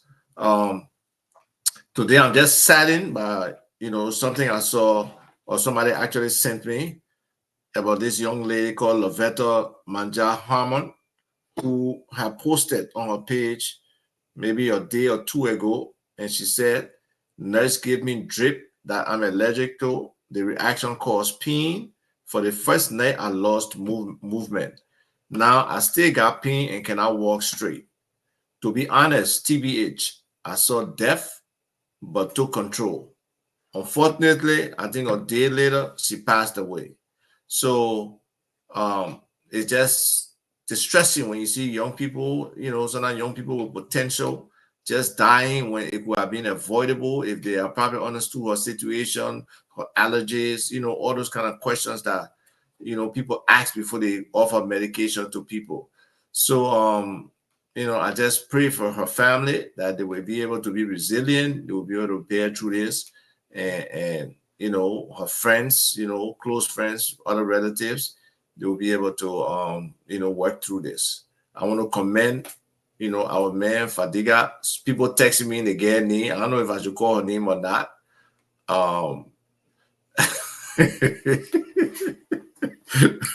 But hey, look, when a man can come out and they can put a woman by hand in a public space and stay in my heart, that was why I congratulate. Let him not call her own name. Let me call her own name. I'll call it a deal. I'll call it a deal. Now I congratulate man. Dr. Broplet, 30 years. Next year for me, June 15th will be 30 years as well. So we got to keep this stuff going. Yeah, we got to keep it going. Look, the thing people got to understand, nobody perfect. Marriage is not a perfect institution. You have problems along the way. It's about how you communicate, how much love you guys really have, and how you can work through some of the problems. So to all those young people out there, marriage is a wonderful institution. Don't run away from it. Try to get involved. Try to start your family early, which is important. You consider really enjoy it. I'm a marriage counselor too, so just so you know. No, I said thank you, counselor. I've been and I do all the baba thing, and I had children also and all was good. Go ahead. They might try to get people in trouble. I mean, we got to go for it. All right, thank you, Stanton, and glad at least I could be on the tail end. We had a program tonight, the Liberia Law School of Law. They launched tonight. Had a little cocktail at Royal Hotel, so I got to see Uncle Sam. That was good. And you know, principals, as you know, Kwame Clemency Balaze and the ambassador and a whole bunch of other folks were there. So it was a good gathering. I'm glad I could come to you. I was trying to listen along the way. Had a massive traffic jam from Cinco all the way to the highway. So, but I'm glad I could come on the tail end. Again, I'm excited for the move that the president is making. Leadership matters, and so you put the right people in the right places, and you challenge them to do well by the people. Liberia cannot afford any more slackers. So the president is making the right move. I applaud him. To the House, I plead with them to please end their stuff and let's get to work. We're tired with this, you know, House Speaker stuff. End the stuff, do the people's work. There's plenty of work to be done. I will say, though, that I'm a little shocked that the Ministry of Finance and Development Planning asked for an extension. The minister now is an experienced minister. He was there before. Everybody knows the budget deadline and that they will be asking for an extension. Beg the question, were you not on the job? So I do hope that they will get on the job and let's get this budget going. But Senator and colleagues, I thank you. Spoon is making a difference. Let's keep raising the issues and discussing it. All right, so thank you very much, Dr. Let's show Dr. Bokle video and his picture with Uncle Sam. I want to say to you, Dr. Bokle, there's a reason why they extended the time frame for the budget. It's very important. They are trying to get some money from one of the partners, you know, for salary and other issues we'll discuss here on Monday. But it was very important for that extension, as you have a budget. Yeah, so we'll discuss here on Monday. But this is Uncle Sam. This is the not Uncle Sam. Yeah, Uncle Sam and the ambassador. You know, Uncle Sam is a former CIA or Marine. He gonna come and kill me if I say this. But there you go, Uncle Sam with the ambassador. A beautiful picture. And this is Uncle Sam and Dr. Bokle. You know, both of them. I don't know how Dr. Bokle survived this one today. I know Uncle Sam talked him to death, but it's okay. He survived. He's here. We want to say congrats to you guys, man, for representing school indirectly also. It's always good having you guys. Thank you, folks. A beautiful show. All right. Good night, everybody. Yeah. But why didn't you show Fatima on a picture of the last week? And Where is it? I'm not saying that. That's okay. All right, so Dr. Richardson and put the general thing. Okay, Dr. Richardson, we'll do it Monday when everybody come on. All right, folks. Later.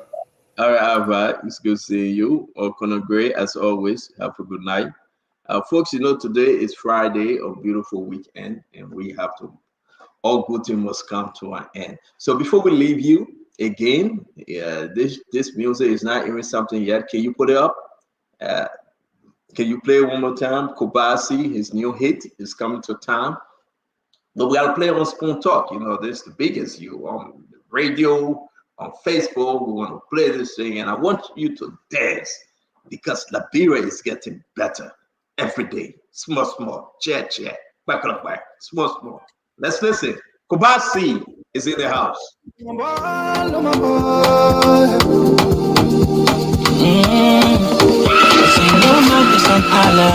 I know live from experience, yeah. I solving my problem before I solve your own. I've been there before, now I'm back. I'm not taking no chances. Be careful how I make my friends. Cause you get it today, young brother, you know they call you papa. If you get it today, I'll let you, then we call you baby. But don't mind them. I'm the DJ. Some of them are favorites. So favorite. And you see you my friend. Aha! How far can you go for me? Ah. And you say you my body. Hey! Will you stand by me? And you say you my friend. What's going on, How far can you go for Kilomax from Liberia, somewhere around Monrovia. If I get sad, will you stand by me? Fake life, I and left it Out there, wherever you find yourself today, make it happy. The first thing, get in the dancing mood right now. Yeah, I'm making flower. If I in trouble tomorrow, I call you, tell me where you pick up. Girl, if you loving somebody, fighting for somebody. It's all Kubasi, my people. It's Kubasi 1, Kubasi 1. Just get on the dance floor and make it happen.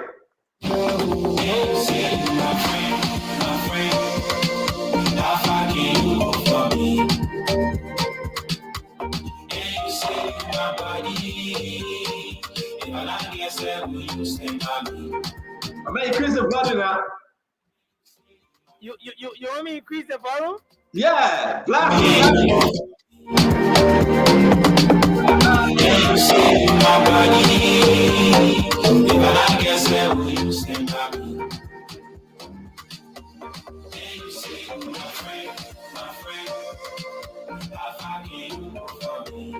And you say you my friend? And you say you my baby? If I get it said you will stand by me? Ha ha!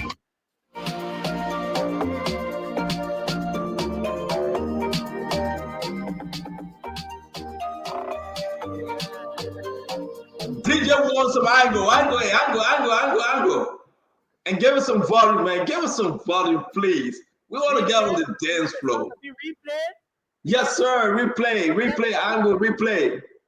Okay.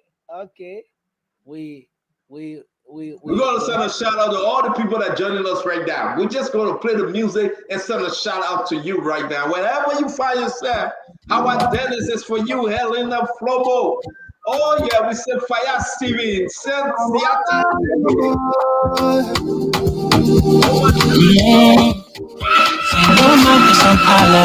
I know live from experience, yeah.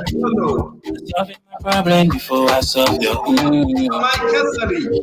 Been there before, now I'm back. I'm not taking no chances. My friends.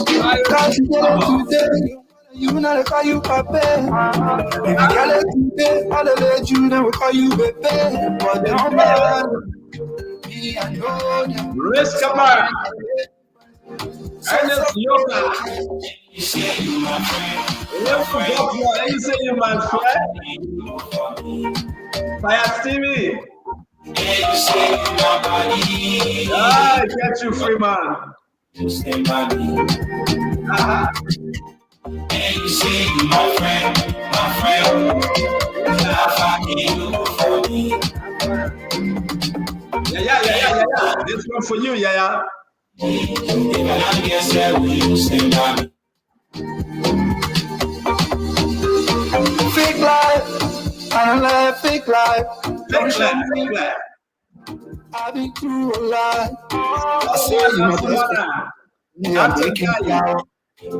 If I in trouble tomorrow, I call you, tell me where you pick up. But if you loving somebody, make sure they love you back. Fighting for somebody, make sure they fight for you too.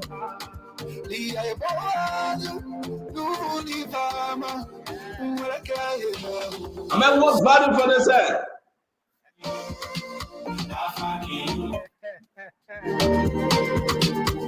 You say you my body. If I not guess that will you stay by me. You say you my friend. I fucking you for me. I say. You say you my body. Hey, you say my brother. Young guy say you stand by me or you will run. You say you my friend. Everyone, Uncle Johnson. You say you my body. Steven Johnson. Aha.